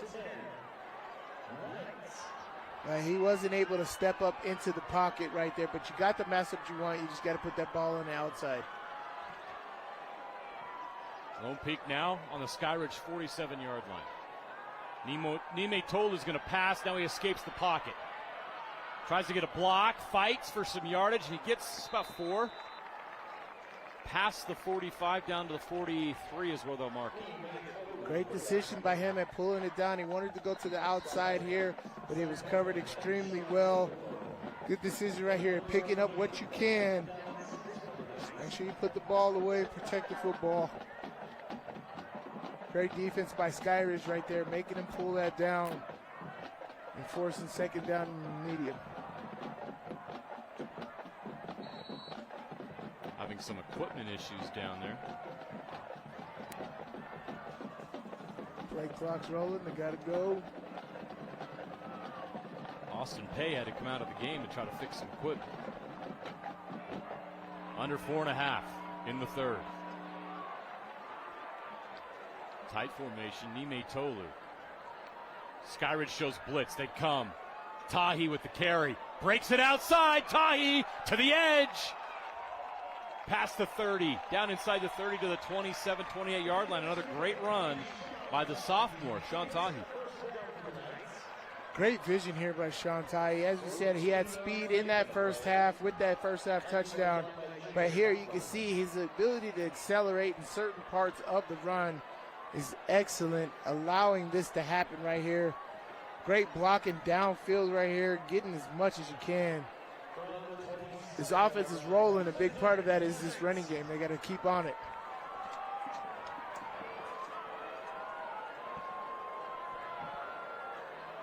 Like Staley in motion. Nime Toler hands it off. Tahi breaks the tackle, but he doesn't break him for long. Gets taken down on the edge. Great job of getting positive yards right there because Skyridge was in the backfield, but he stiff arms the defender right here and is able to pick up 2 yards. That's not easy to do. Nice tackle by Junior Coughlin. Otherwise, he might be able to get on the edge there. Instead, it's a 2-yard gain. 2nd and 8 from the 25.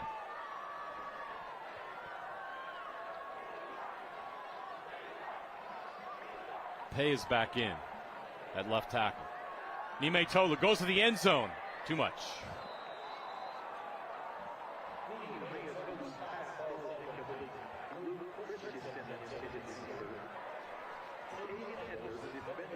Yeah, they're hitting this play action game here. Now it's 3rd and long. But they do have a field goal in this game, so they have a kicker they can trust, especially at this distance. Be about a 42-yarder. And here, I would just get a chunk. I would actually run the ball right off right tackle, try to center it up as much as I can, but get as much close as I can as well. 3rd and 8. Nime Tolu, pass. Crossing route, caught. Stuck right at the marker. I think he's got it. First down, Lone Peak. Well, I mean, they've been running this, and the only reason this has been successful is because they've had a strong running game, but great job right there. Great route, because he was lined up far away from the center, making a nice little slant route right into that hole right there. Great at finding him by Nime Tolu right there, making that happen. Mayberry with the first down. 1st and 10 from 17. Clock is running. This game is moving quickly. Both teams not exactly high pace. Another run. It's a good pickup right there. That's about 2 or 3 yards. Nice. Skyridge has been stout up front right there. And you're able to get positive yardage right there. This opens the playbook up. You're at the 15-yard line. You can do a lot of things. For me, I do a sprint left option over here. You know, get somebody in the flats quickly. Pick up a nice little chunk that way. Make it 3rd and short. If not, pick up a first down. And hand the ball off to Tahi. That would be my 2 plays back-to-back right here. We have 90 seconds left in the quarter. The 3rd quarter has flown by. Nime Tolu to the end zone. Oh. Intercepted. Out of bounds at the 5-yard line. Defense steps up again. That has been the story tonight. Multiple interceptions. Great job right there. Niumatalou threw that. His guy was not looking.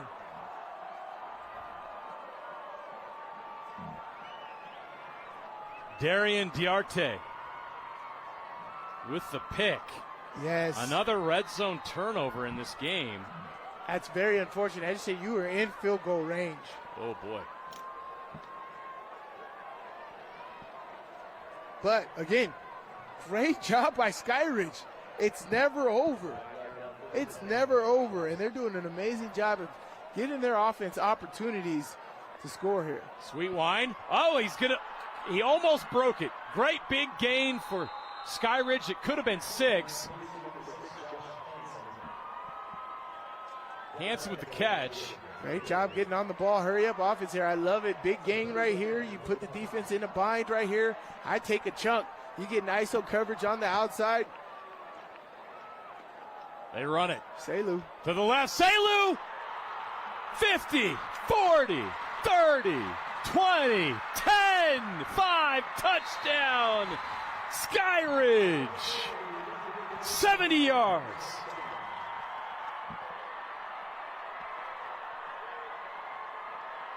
Wow. See you later. Quick operation right there. You get a chunk play, you follow it up with another chunk play. While the defense is hurting, like, oh, I can't believe I got that. You're on the ball, ready to do another one. That right there was a simple zone read right there. But Selu, speed to the outside. Great job, great execution. Great job after the turnover. I cannot say that enough. This was great execution by Skyridge. Wow, this game changed quickly. The turnover sets up a 2-play, 95-yard drive by Skyridge, capped off by Zayden Selu's 70-yard touchdown run. That's just speed right there. Look at that. Bad angles. And when you go hurry up offense, that's what you're hoping to catch the defense in. Not being set, not being ready, not having proper angles, and you can squeeze out big chunk plays like that turn into touchdowns. That's 2 plays, 96 yards. Great job by Skyridge. Can't stress that enough. That operation was great.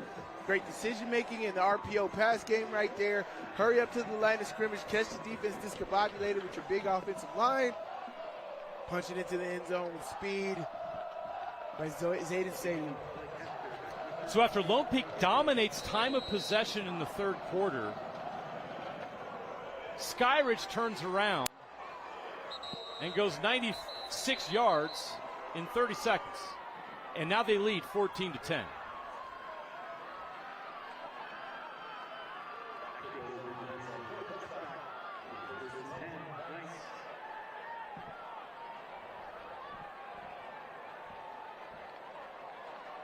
.52 seconds left in the third quarter. 1st and 10 Lone Peak from their own 20. They'll start over again. Crazy how quickly the momentum in this game changed with one play. And again, yes, the momentum changed, but the game is not out of reach. Back to the run game. Lone Peak's not going to change what they do and who they are here. They're going to stick with the game plan and plenty of time to do so. Yeah. A nice solid drive here. They take back the lead. Unless Skyridge scores again, you're going to get tons and tons of single coverage on the outside. Now you have to tell your receivers they need to win in those scenarios against some very good DBs, but you're going to get Skyridge stacking the box here with multiple guys at the line of scrimmage to shut down this running game. Should be the final play of the quarter. Skyridge shows blitz. They bring it. Niumatalou up the middle. Tackled just short of the 25-yard line. That'll do it for the third quarter. Another look at this run by Kepa.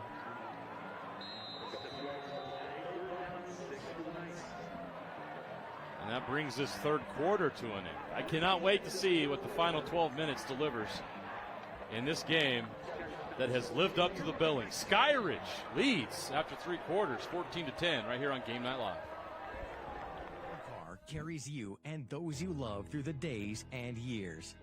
It deserves the best care you can give it. At Burt Brothers, we can help with that. We've been doing it better than anyone else since 1991, and we'll keep doing it to get you through all the important moments on life's roads. Because cars are more than how we get from here to there. They're how we get from there to here. Find your nearest store and discover special offers at burtbrothers.com. You've been told that running is punishment. Let's help you make it your superpower. At Salt Lake Running Company, we're here to help you become a better athlete. From the gym to the track, SLRC offers all student athletes a 10% discount, free rewards, free custom shoe fits, and inserts that fit into athletic shoes and cleats. For 30 years, SLRC's award-winning customer service has helped student athletes find the perfect fit that keeps them training and competing. Shop in-store or online at slrc.com today.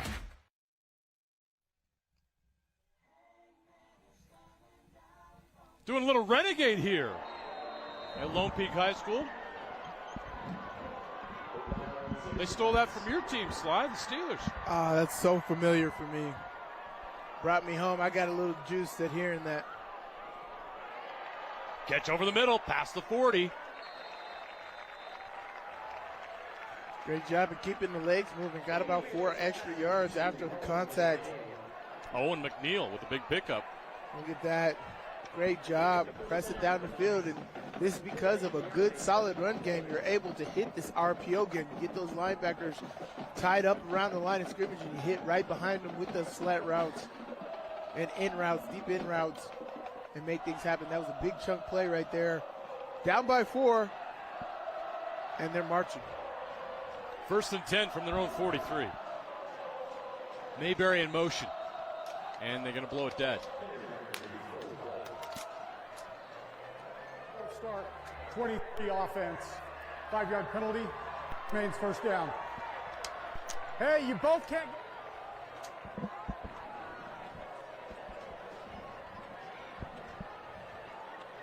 They'll back him up 5. A little setback for Lone Peak here on first down. Gosh, beautiful night. Friday night lights. Warm. Wouldn't want to be anywhere else. Right. On a Friday night. Unbelievable weather. I don't remember a fall this pleasant. Almost too pleasant. Hit 90 degrees today in Salt Lake City. It's a new record. 11 minutes to play. Nemo Tolu over the middle. Mayberry can't get to it. Nime Tolu, he had his under guy. pressure, but he had a shot there, just couldn't connect. Yeah, you're going to get ISO coverage across the board here. You just got to connect with these guys. He had him. I don't know if he's got to hang that up a little bit there, or the receivers just got to run better right there. But that was an opportunity right there for Chunk. Missed. Play clock's running down. They got to go. 10 seconds left as they break the huddle on the play clock. Got to go. Under 5. Got to go. Running out of time. They got it off just barely. Nime Tolu trying to throw a screen. That's trouble. He goes down. He's sacked. And that all started because of they felt rushed at the line of scrimmage. Got the play in late, called the play late. Of course, Nimitolu didn't know the play clock until he broke the huddle, which is at 9 seconds. And then he had to rush and go, get guys set up. That was a play that needed a lot of play clock, and they didn't. Great job by Skyridge. Now it's like 3rd and forever. It's like 3rd and 30-something. Mason Osser, 6'2", 205 junior, with the sack. Deshaun Toalolo is right there with him. Great defense. So this drive went backwards, and Lone Peak's going to have to punt. Big opportunity here for Skyridge. Should get decent field position. The way these defenses are playing, a touchdown here would be massive. It won't be easy against that Lone Peak defense.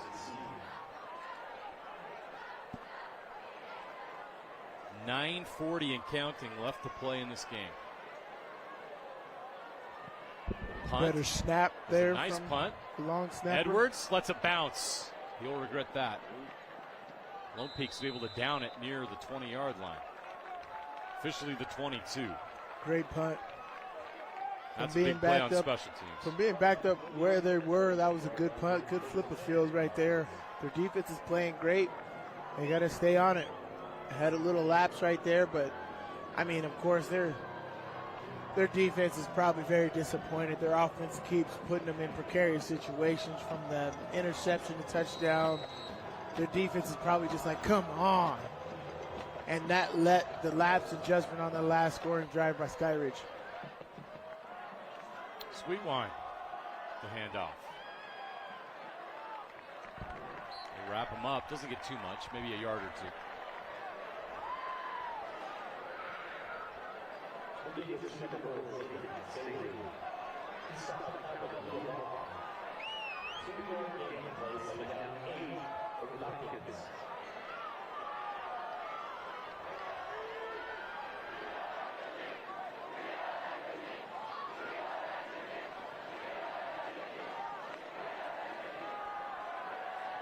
Sweetwine has plenty of time, but his time's up.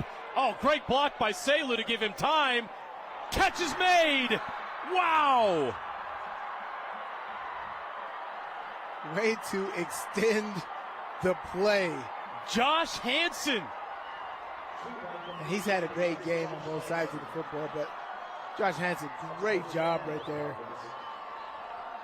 Tremendous job at extending the play for one. Great block in the backfield by Selu. Look at the block by Selu right here. That saves the play.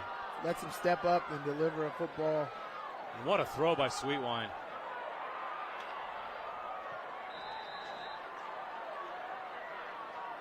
Jared Iacopo. Jared Iacopo with the carry. Nice pickup. Second down and 3 from the Lone Peak 35. Skyridge trying to pull off the upset here on the road.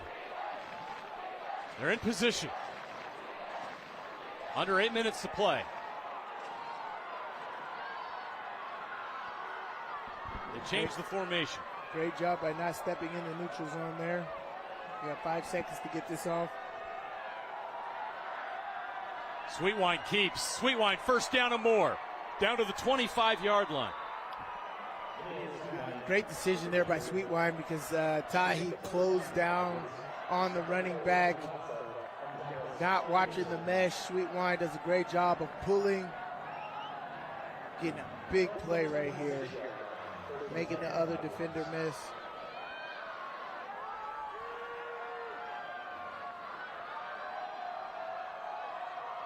Iacopo. He's got a chance. Tackled at the 6. Jared Iacopo. Those little guys, man, that's so hard to tackle. Great vision in the hole. Getting as much as you can right there. Now grinding this clock out. Sweetwine hands it off. Selu trying to fight his way in. He's not there. They stop him short.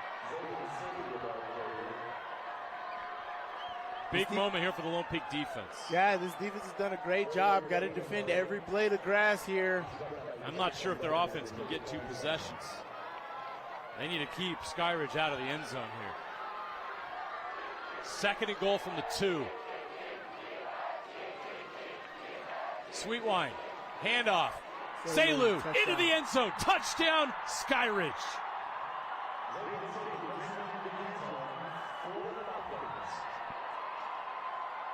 And the Skyridge Falcons have a 20-10 lead and can add the extra point for an 11-point lead with 6:27 to play.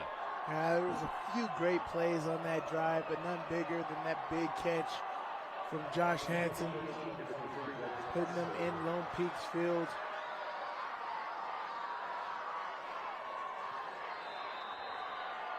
The extra point is good. Skyridge 21, Lone Peak 10. 6.5 minutes to play. Great job leaning forward. We praised the Skyridge offensive line earlier, and now you get to the fourth quarter, and now you see why they're so good. This is where they go to work, right? You get a nice lead. You're able to run the football. You get a couple good running backs in Akapo and Selu. You just let them have it. Great job, well orchestrated. The last two drives, absolutely perfect by Skyridge, giving them an 11-point lead here. Well, if there was ever a time for their offense to wake up, it was the fourth quarter.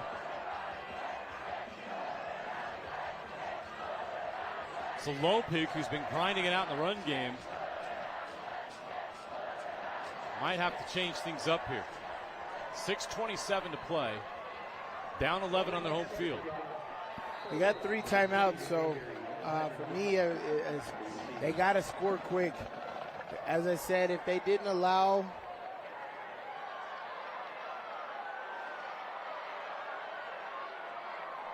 Skyridge to score, then you would still get single coverage on the outside. But now you allow Skyridge to score.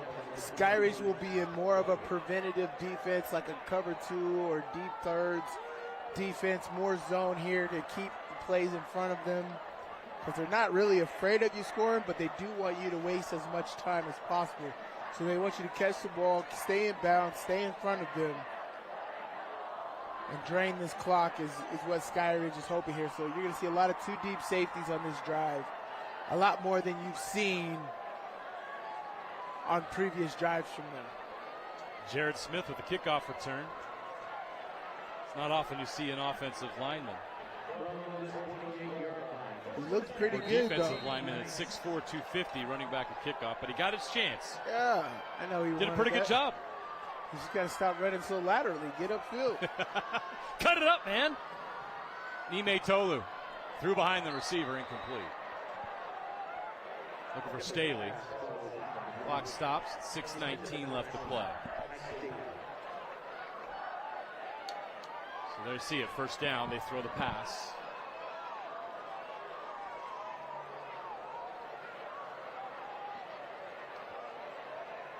The clock is no longer Lone Peak's friend as it was in the third quarter. They got to go quick. Skyridge showing pressure. They bring a bit. They're going to do a little razzle-dazzle here. Staley looking to throw. He's going to keep it. Cuts it up. Staley to the outside. First down. You'll take that. Staley is the backup quarterback, so they were very comfortable with him throwing on this, and I think that's what they would have liked to have done.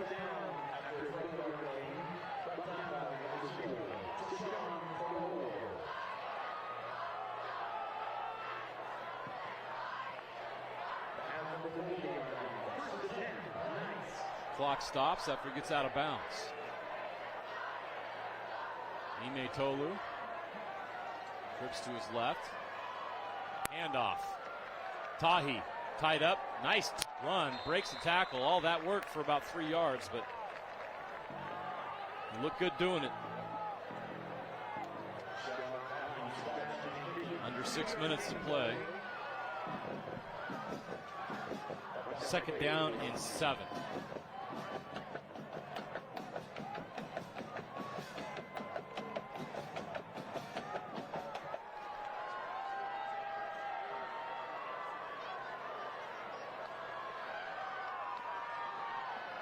Oh, has a nice pocket. Going for Mayberry. Oh, he had him. Great defense. Incomplete. Tavian Edwards with the coverage. I mean, that's a hard guy to try, but he does exactly what you're supposed to do. If you're not in a position to look back on a double move, play the breadbasket. He put his hands right where the receiver was going to catch the football, knocking that ball out there. Great, great defensive job there by Tavian Edwards.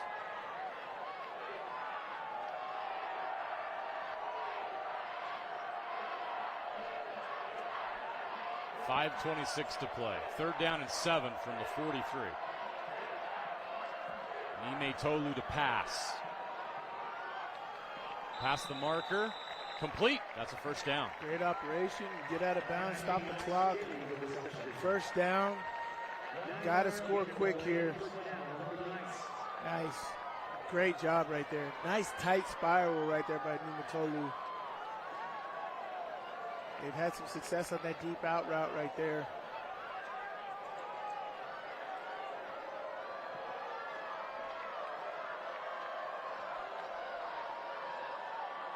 Another run. Niumatalou keeps it. He's got a lane. Niumatalou inside the 20 down to the 15-yard line. Got to get on the football here. Don't use a timeout. You got to get on the football right now.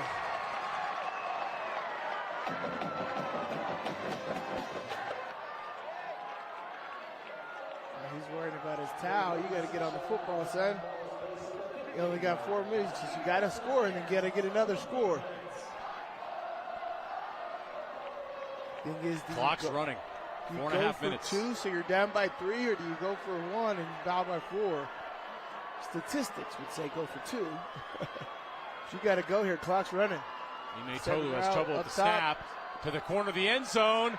Caught! Touchdown, Lone Peak! Oh, he dropped it. He had it and he dropped it. He got too excited right there. Owen McNeil on the 7 route. This is exactly what you do. Oh. Perfect ball. Niumatalou, as you see her, put it right where it needed to be. And that's a great route. That was in his hands. Yeah, there, you can't do it any better. He's got to pull that in. 2nd and 10. Clock does stop. That's the good news for Lone Peak. I've been there. I've dropped. We've all been there. Yeah. 4:19 to play. Niumatalou, empty backfield. Looks to the end zone. Incomplete. Pass broken up. Intended for Ike Staley. You're in 2-down territories to here, so don't feel like you have to pick the first down up. But you got to run people off. Often hit a check down. Get your running back in a check down. Let him pick up 7-8 yards here. Make it 4th and short. That would open it up because Skyridge still has to defend the touchdown. And they're worried about getting in a new set of downs for a 4th down. Briggs Parker in coverage there. Did a great job. 4:15 left. Don't feel 3rd like and you 10. have to pick up the first down. Get a nice chunk play right here. Niumatalou to his left. Throws it into the end zone. Incomplete. Yeah, as I said, you don't have to get the touchdown on there. Get a nice chunk play. Skyridge was playing loose. You had nobody in the flat right there. I would have done a nice out route from that slot position right there. Fade route on the outside. Nobody was in the flats. He could have ran it himself there and picked up a nice chunk as well. And now it's 4th down here.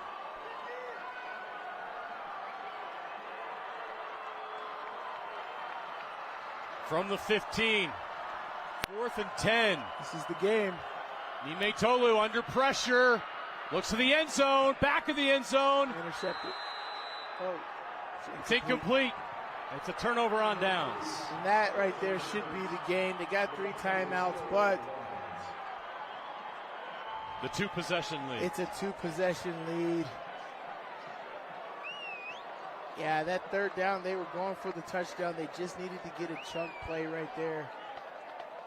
Everybody was going in the Big Ben territory. Give Skyridge. Nobody was open. Skyridge did such a great job on the back end.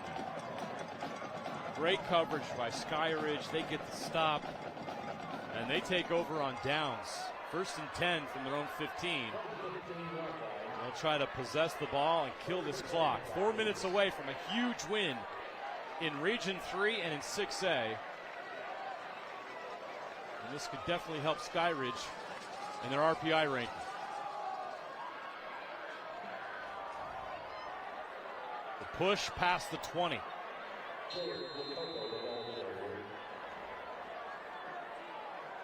DeCopo on the carry.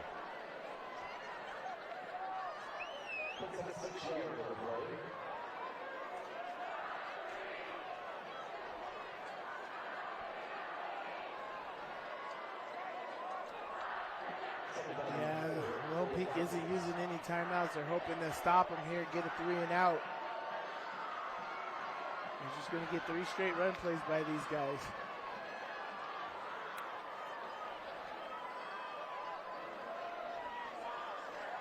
Ready to set up, eating up clock here. Got to go. We're going to call timeout. Exhaust all the clock as you can right there for Justin Hill and this Skyridge Falcons offense.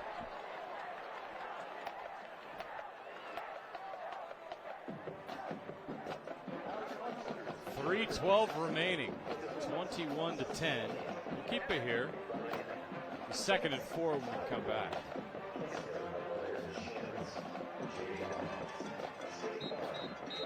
.312 left. Lone Peak needs a stop.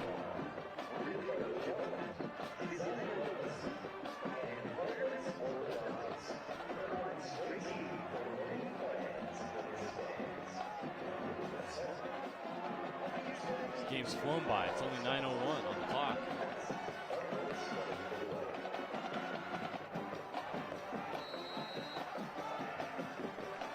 Skyridge hopes it ends quickly here. 3:12 left to burn for a victory. They'll pick it up here, 2nd and 4 from their own 21. Imotolu hands it off. They'll go to the left side. And pick up 2 yards. 3rd down and short. Jacopo again. Timeout, Lone Peak. Good timeout here, but it's going to be 3rd down and 1. 3rd down and 2. This is going to be very 3rd down and short. Great job by this defense.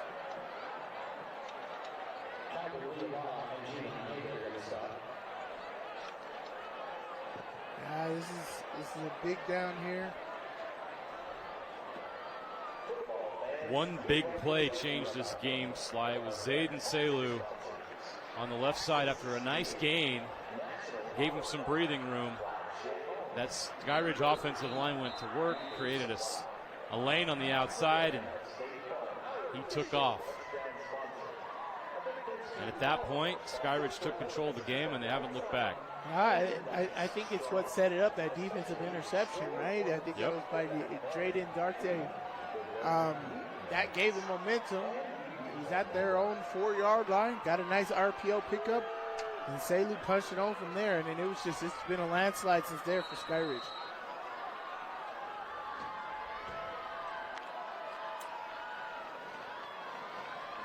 Trying to draw him off sides here. They're going to run the football. This is going to be a running play here. Lone Peak knows it. They try to stuff the middle, and it works. He's short. They're not there. They're short of the 25. They're going to call timeout.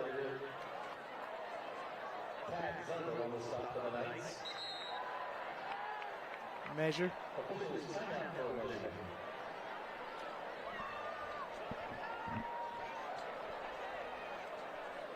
Fourth down.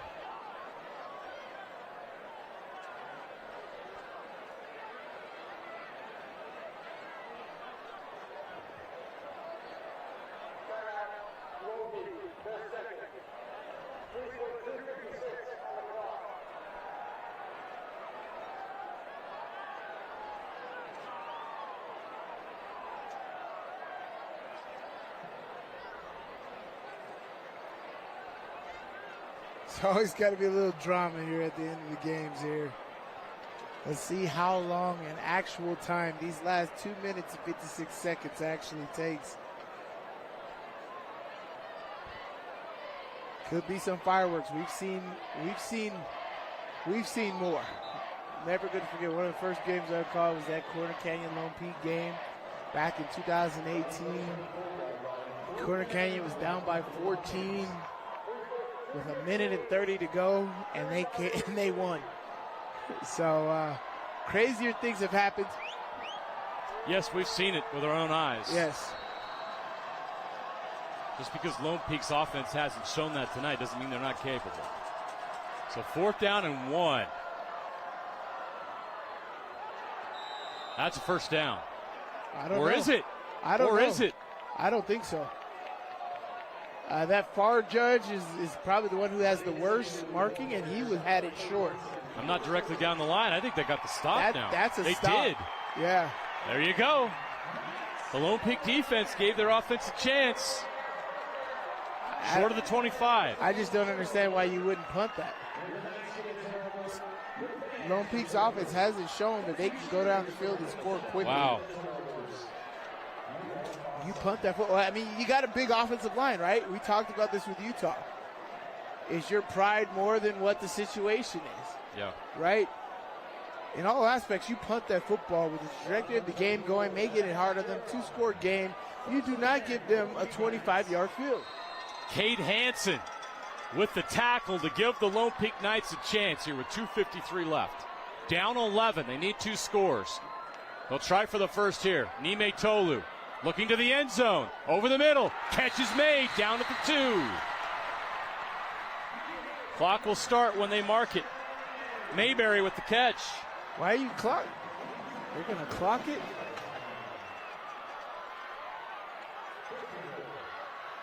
They clock it. Nime Tolu stops the clock with 2:38 to play. It'll be 2nd and goal from the 3-yard line.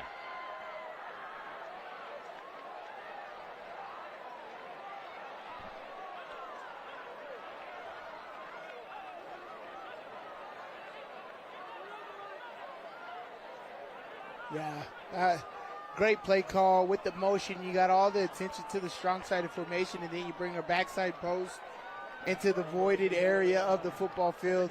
Great job right here. Here, what you're going to do is you're going to have a QB draw right here. You're going to force him outside. Nime Tolu batted down, incomplete. Yeah, you stretched him out there. Those B gaps are going to be open. Choose a B gap and run right through that. Have the DNs run upfield. Have those guards seal off that B gap. And run it in with Nime Tolu right there. The problem is if he doesn't get in, you got to get on the football. It's 3rd down because you spiked it on 1st down right there. 3rd and goal from the 3. 2:35 left. Tahi in the backfield with Nime Tolu. Ike Staley in motion. They run left. Tahi goes back right. Is he there? Oh, no, he's short. You got to get on It's 4th down, and the clock will run. I don't hate the play. I like the play. He rolled on top of the defender, but great secondary help right there to make sure he doesn't reach over the goal line. Lone Peak takes their 2nd timeout to stop the clock. That's the 3rd. I believe that's the 3rd. Is it 3rd? The official said 2nd. He corrected himself. It's the 3rd timeout. That's it. Yeah.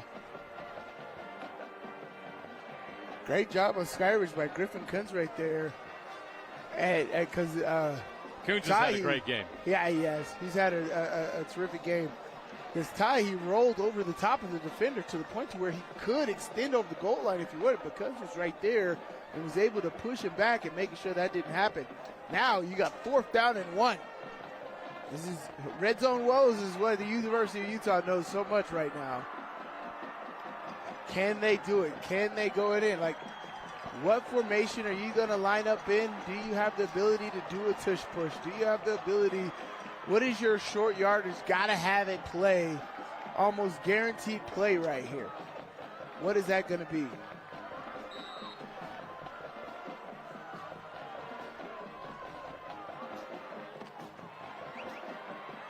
Fourth and goal from the 1. Gotta have it. Lone Peak down 11. Snap. Nime Tolu up the middle into the end zone for the touchdown. The Knights are still alive. Down 5 with the extra point on the way. I wanted that 2 plays ago. But now you go for 2, right? Because if you're down, there's no reason to go for 1. You definitely go for 2. If you're down 4 or 5, it's the same thing, right? But if you're down 3, you get the ball back, and all you need is a field goal to tie to take it to overtime. But here, you're down 5 right now. You get this 2-point conversion, you're down 3. Great decision time. What do you do? This is an important play. Mayberry in motion. Nime Tolu looks right. Now he's going to have to scramble. Now he goes back the other way. Now he's in trouble. Throws it to the end zone and out of the end zone. Oh. Incomplete. Oh. Costly. They needed those 2 points. Now they got to have a touchdown to win it if they can get the ball back, and that's a big if.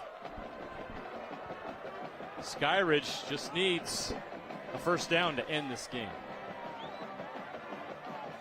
Unless Lone Peak can recover an onside kick. Great decision. This has been hard football right here. Lots of things have happened here in just this fourth quarter. But yeah, I got the hands team here. And you don't need a field goal. You need a touchdown if you're Lone Peak. So let's see if their hands team has worked on this and what they're going to do.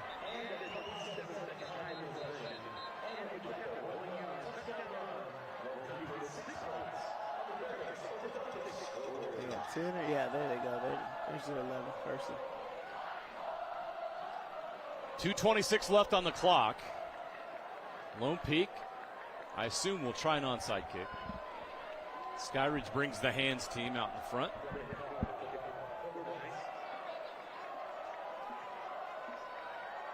Lone Peak is out of timeouts. Skyridge would just need a first down to end it. You get some big bodies to take people out on the front line. Uh-oh, middle squib here. Yeah, just too much juice on it.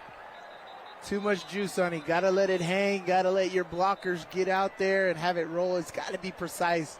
So hard to get that squib kick. That one just had too much juice. He couldn't even outrun that.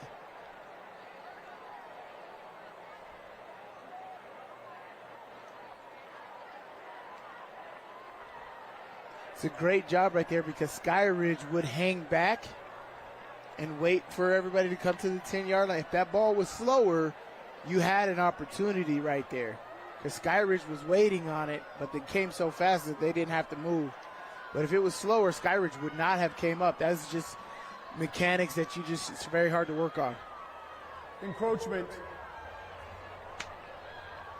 Encroach on the 10-yard line will re-kick. Hey, you got to be... Wow. Yeah. Interesting. They can't pass that 10-yard marker, Skyridge.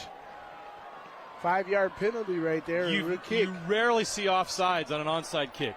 From the receiving team. Bucket list. From the receiving team. That's the first time calling games I've ever seen offside on the receiving team, but they were.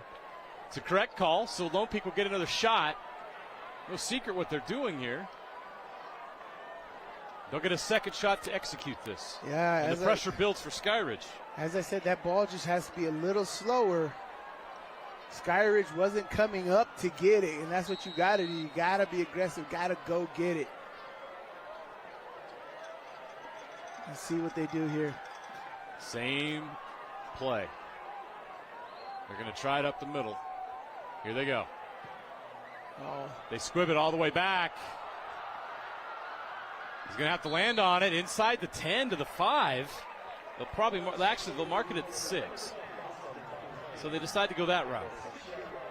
Which is not a bad route. It's just you got to have a super, super fast guy to run down there and blow the returner up before he's able to get on that. These guys aren't blocking nobody. But you need a super fast guy to get down there and catch it while that thing is bouncing awkwardly. So now this Lone Peak defense that has been great all night must get a stop. A first down ends it. And even then, Skyridge is going to be able to run a lot of clock. Yeah, you're going to get 3 straight runs here, but this is pinning them back deep in their territory. Sweetwine's going to throw out of it. Lone Peak still does a great job to defend it. Stops the clock, too. That does stop the clock. That's the one negative of running that play. It stops at 2:20. It is a gain of 6, but the clock stops. That's the good news for Lone Peak. This could benefit the Knights.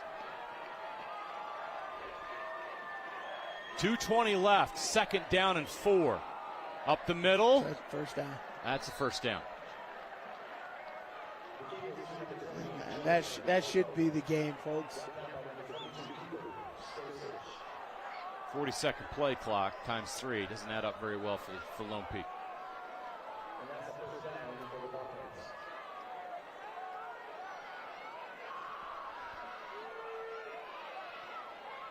Skyridge will use all of this clock.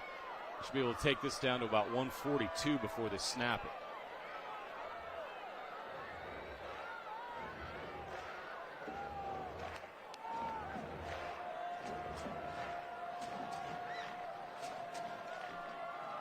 Up the middle, stuffed.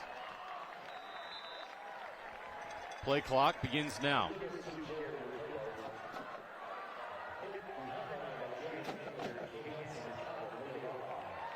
They'll be able to run it down to 57.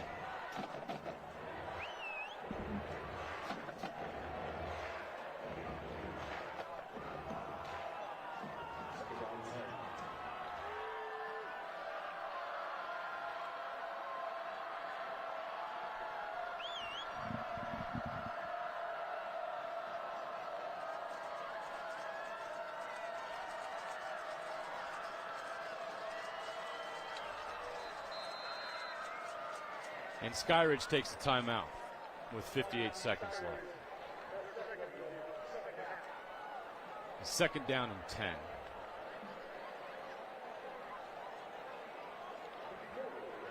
Not much to analyze here. Just Lone Peak's got to get a stop, and give themselves a chance. But 40-second play clock with 58 seconds left on second down. I'm not sure that math adds up pretty well for Lone Peak. They need a bad snap or a fumble or something.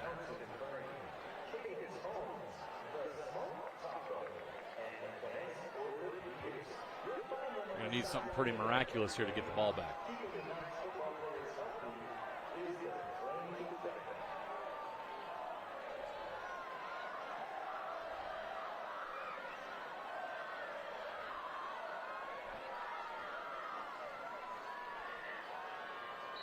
They're just going to take a knee. They did the math, and they realize they've got the game in hand.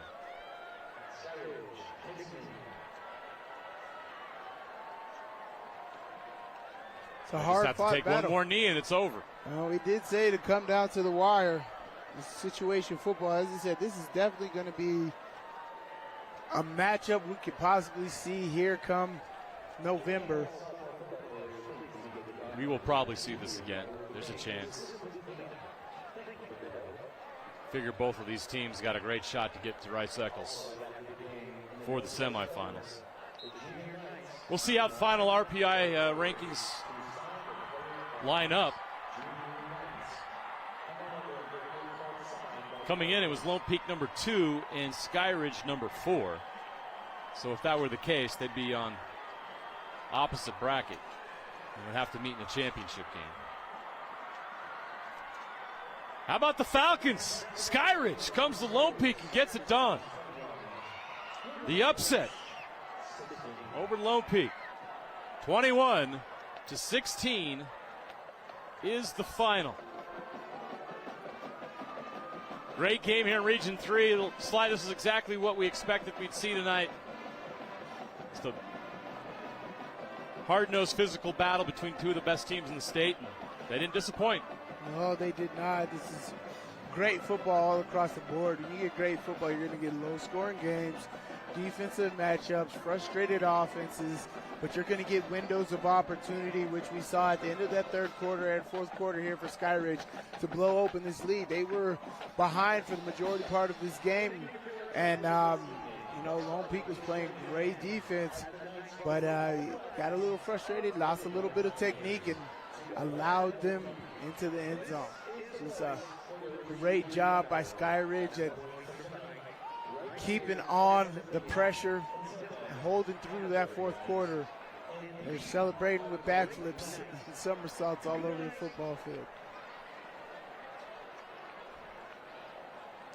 Great game by Skyridge. Lone Peak was in control, and they burned a lot of clock in that third quarter, but a pick in the red zone. The red zone, like a team you're familiar with, was really a problem for Lone Peak tonight, but give Skyridge credit for that. They get the interception in the red zone that leads to that game-changing touchdown drive, 2 plays, 96 yards, and from there, Skyridge had the momentum. Give Lone Peak credit for fighting to the very end. They get the touchdown late, but they fall short. And Skyridge with a statement victory here tonight. You know, early in the season, week 1, Skyridge lost at Timpview, and everyone around the state was wondering, is Skyridge going to be elite this year in 6A? Well, outside of a defeat to Corner Canyon, they have looked the part. They are once again a state championship contender. There's no doubt about that. That tells you how real that 5A Timpview team is, though, right? Yes. There's no doubt about that. The defending 5A champs, they're definitely for real. Although 5A is going to be much more competitive this year, but Timpview's still the favorite. And to beat this team, even early in the season, is quite an accomplishment because this Skyridge team is outstanding in all phases. I'm telling you, you look at that depth chart and you look at the size. Yes. That is an NFL offensive line, defensive line. 6'7", 318, 333, 6'5", 6'6", 6'3", 330. Those are some big boys, and you see they can move as well. This has been absolutely insane to go against at a high school level. You can see that they get it done and why they're such a tough matchup for anybody they face. So again, Corner Canyon lost, Timpview lost, but you get better throughout the season, which I believe Skyridge is. They look good. Interesting result tonight.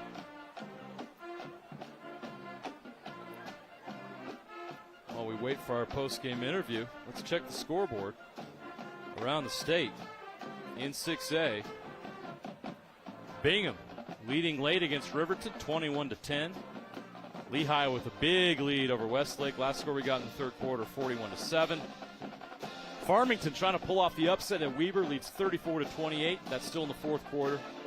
American Fork with a 30-8 lead over Pleasant Grove. 6:13 left in the fourth quarter. Last score we got there. Corner Canyon rolling past Copper Hills, 49-14 late in the fourth. Mountain Ridge with a 20-10 lead late against Harriman. Davis bounces back this week with a 49-6 lead over Layton and Fremont. Fremont's rolling right now. They beat Davis last week. They lead Syracuse right now, 21-18. If Fremont can hold on there, they would hold on to first place in Region 1.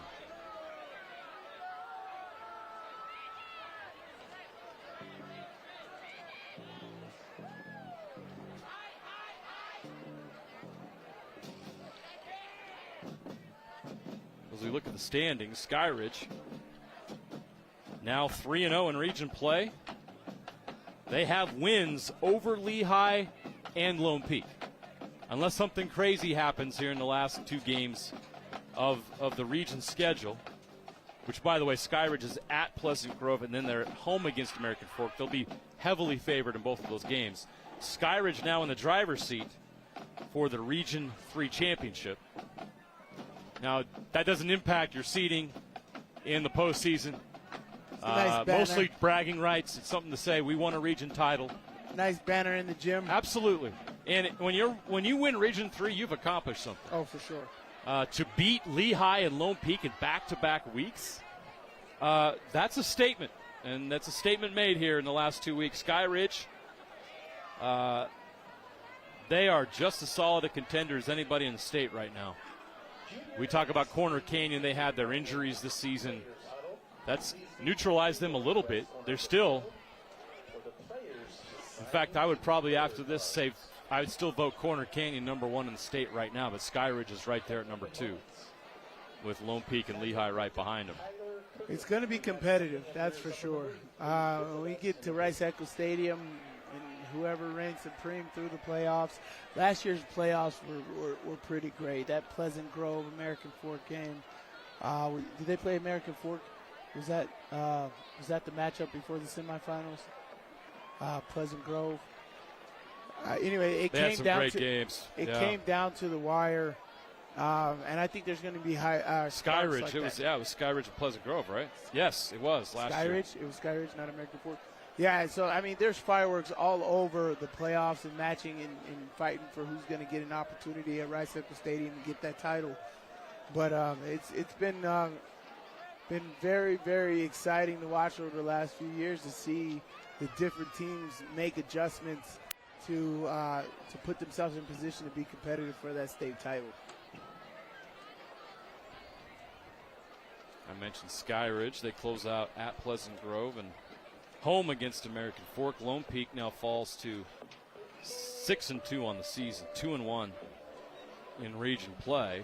Their schedule's a little different because they've got Lehigh next week. They do have them right here at home here in Highland. But another big game in Region 3, Lehigh and Lone Peak on Thursday, October 10th.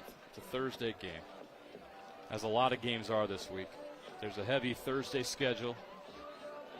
Games on Friday. This is a good time for us while we wait to tell you our next Game Night Live game of the week. We're headed to Riverton High School. We're going to go visit Region 2 in 6A as Riverton hosts their neighbors next door, the Mountain Ridge Sentinels. Should be a nice competitive battle. Bingham beating Riverton right now, and Mountain Ridge leading Harriman Lake.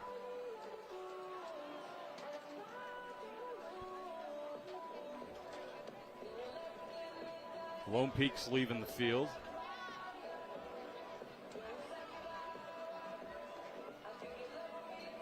Lone Peak had a lot of injuries. They're dealing with they got some key guys banged up. They're not full strength. They'll try to get some of those guys rested up. I don't know the status of some of those players that are out, but they were not 100% tonight. Of course, who is in week 8, right? Right. You're getting to the meat of the season. Injuries happen. People are nicked up. But hopefully after the last week of the season, you'll have a little more than a week and a half, almost a bye week, to where you can get rested up, get guys back, and make a charge for the title.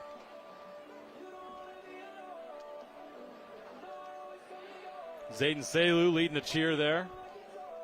What a night for him. That run was game breaker. Yeah, it was. Of course, you got to give credit for the interception that gave him a chance. It's a long post-game speech by the coach. They've got 20 coaches, and every one of them need to say something. So we're hoping to get a post-game interview. That's what we're waiting for here. Right. I give some love to some of these Skyridge kids who had a great night. This is a big night for them. Yes, it is. And you always, it's a long season. And I'm sure after game 1, they're probably questioning themselves a little bit as they entered this season. They had a brand new junior quarterback and terrific athlete. We saw Keneal Sweetwine out here tonight. I mean, he did a backflip here to celebrate the game. He's 6'4" and he's doing backflips. He's a great athlete. Yeah. But it takes a while. You got to get that varsity experience at this level, and it's a different ball game. And he's figured it out. That defense is great, and it helps when you have an offensive line that's full of Division I Power 4 players. As I said, that looks like an NFL offensive line, the way those big boys are. And that's something as a quarterback you feel confident in. As a running back you feel confident in. You can get a lot of things done with just big boys up front like that. That's terrific. Skyridge breaking their post-game meeting.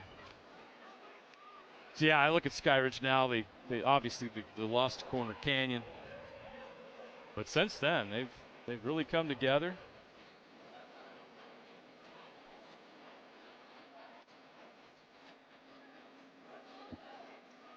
And have played excellent football since.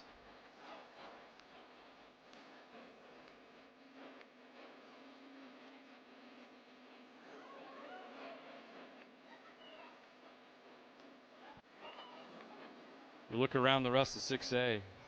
Corner Canyon, they were the heavy favorite coming into this season. The injuries have changed things a bit, but we just don't know the status of their star players, if they're going to be back. Ryan Brady's season is over. He had season-ending surgery. But is Jerome Miles going to be back, and when is he going to be back? He's had the same issue last year where he missed a lot of time with an injury, and then Helam and Kasuga going down. We don't know the status or situation with that. I thought Jerome Miles was season-ending. It could have been. I haven't heard official word. Haven't heard officially. I know there was a lot of concern, but without knowing for certain, just don't know. So we'll see if Corner Canyon can get healthy. That'll obviously have a huge impact on things. To get back some of those players would make a big difference. But if they're not 100%, it's wide open this year. And you've seen Skyridge come in here tonight and play the way they did. This Lone Peak team, they heal up a couple guys. They'll be fine.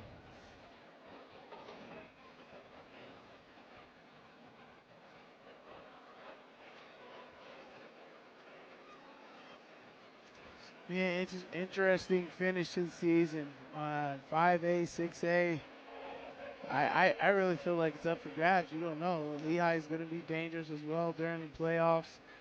They got some get back that they have to get back from last year as well. You know, it's great. You don't know who's going to be your dark horse with all of this. It's going to be insane, but very exciting to see all these teams finish, man. This is it's that playoff atmosphere is what you want. Well, the way this game went, how physical it was, I felt like we needed to hear from an offensive lineman tonight, Sly. We don't often give the Hogs up front some love, but we're going to hear from one tonight in our post-game interview. Number 71, Ben Howard, is heading over to the end zone camera. He's going to talk with us tonight. He's about to get a headset on.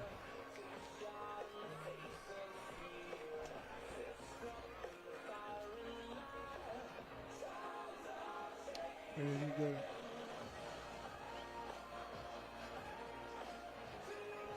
So we've got Ben Howard in the end zone. Yes, sir. Skyridge offensive lineman, committed to Cal. Yes, sir. Impressive performance tonight by you guys. Just your overall take on how the game went tonight. It was kind of a slugfest, a really physical battle. I guess that's how you like it, right? Absolutely. We knew coming into this game that they're going to load up the box and try to stop our run.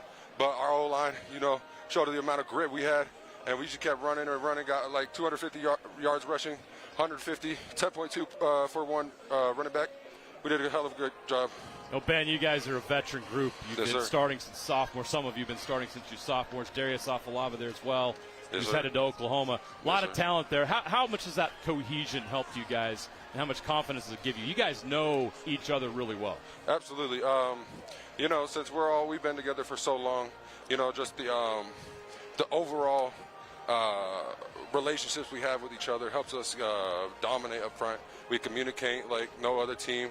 We say we're the best O-line. We show it consistently. So, yeah, it definitely helps when we all have known each other. And we know we have each other's backs, and we know what we can do, all five of us.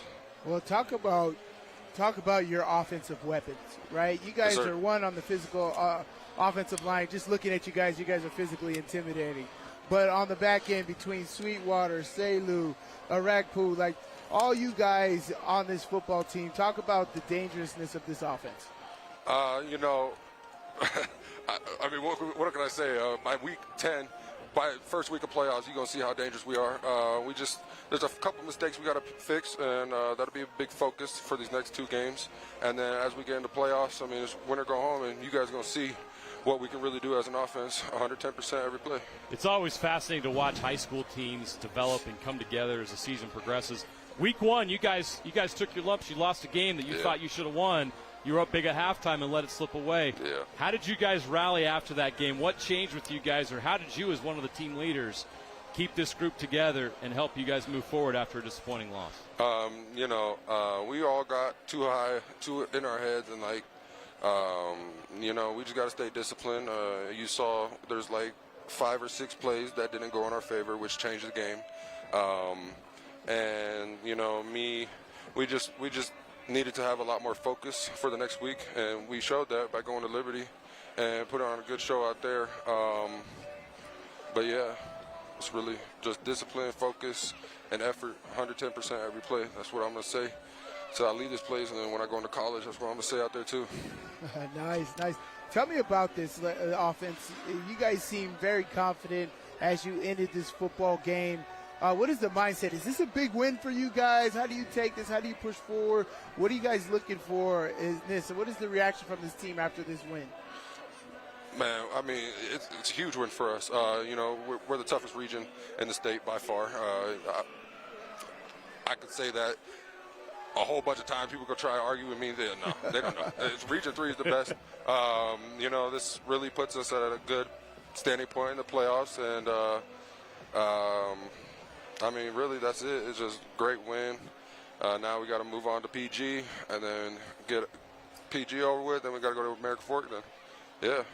Want to go home? Yeah, Ben, last one for you. Just we don't weigh region titles out as much as we used to when they used to decide playoff seeding. But what does it mean to you guys? You just mentioned how great this region is, and I agree with you. Yeah. What does a region title mean for you guys this year with so many great teams?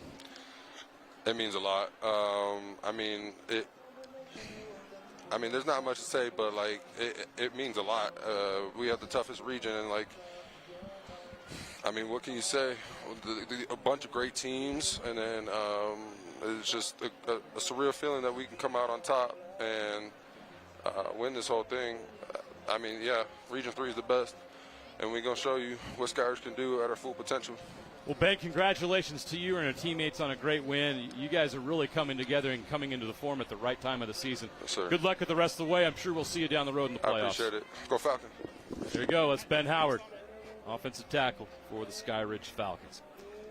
All right, Sly, that's going to do it for us. Just your real quick final thoughts. We've had a lot of thoughts here at the end here while we waited for that interview, but just real quickly, your thoughts as you look at 6A now. You've seen these teams play. How does it change your expectations or your perception about who's the favorite here? Well, listening to Ben Howard, that made a lot of sense, right? And why he kept talking about Region 3. Region 3, you winning Region 3 is part of the process. It's part of the process of putting yourself above everybody else, one with your seeding, one with your ability to have people look at you, right? There's an intimidation factor with just who you are. And so winning Region 3 means a lot as far as the mental game of football. So absolutely love that. And I see exactly what he's talking about right there. So these are huge wins here. As he said, you finished Lone Peak here, had Lehigh last week, and then you go into Pleasant Grove, you go into American Fork, you finish this off, win that region. It's going to put you in great position to be one of the number one seeds or the top seeds in the state, man, and trajectory right to the state playoffs. So I love that. I think both of these teams are great. I really do have a feeling that we'll see a rematch of this in the playoffs. Very possible as both of these teams look the part as contenders in 6A. That's a wrap here. 21-16 is the final. Skyridge gets the win over Lone Peak.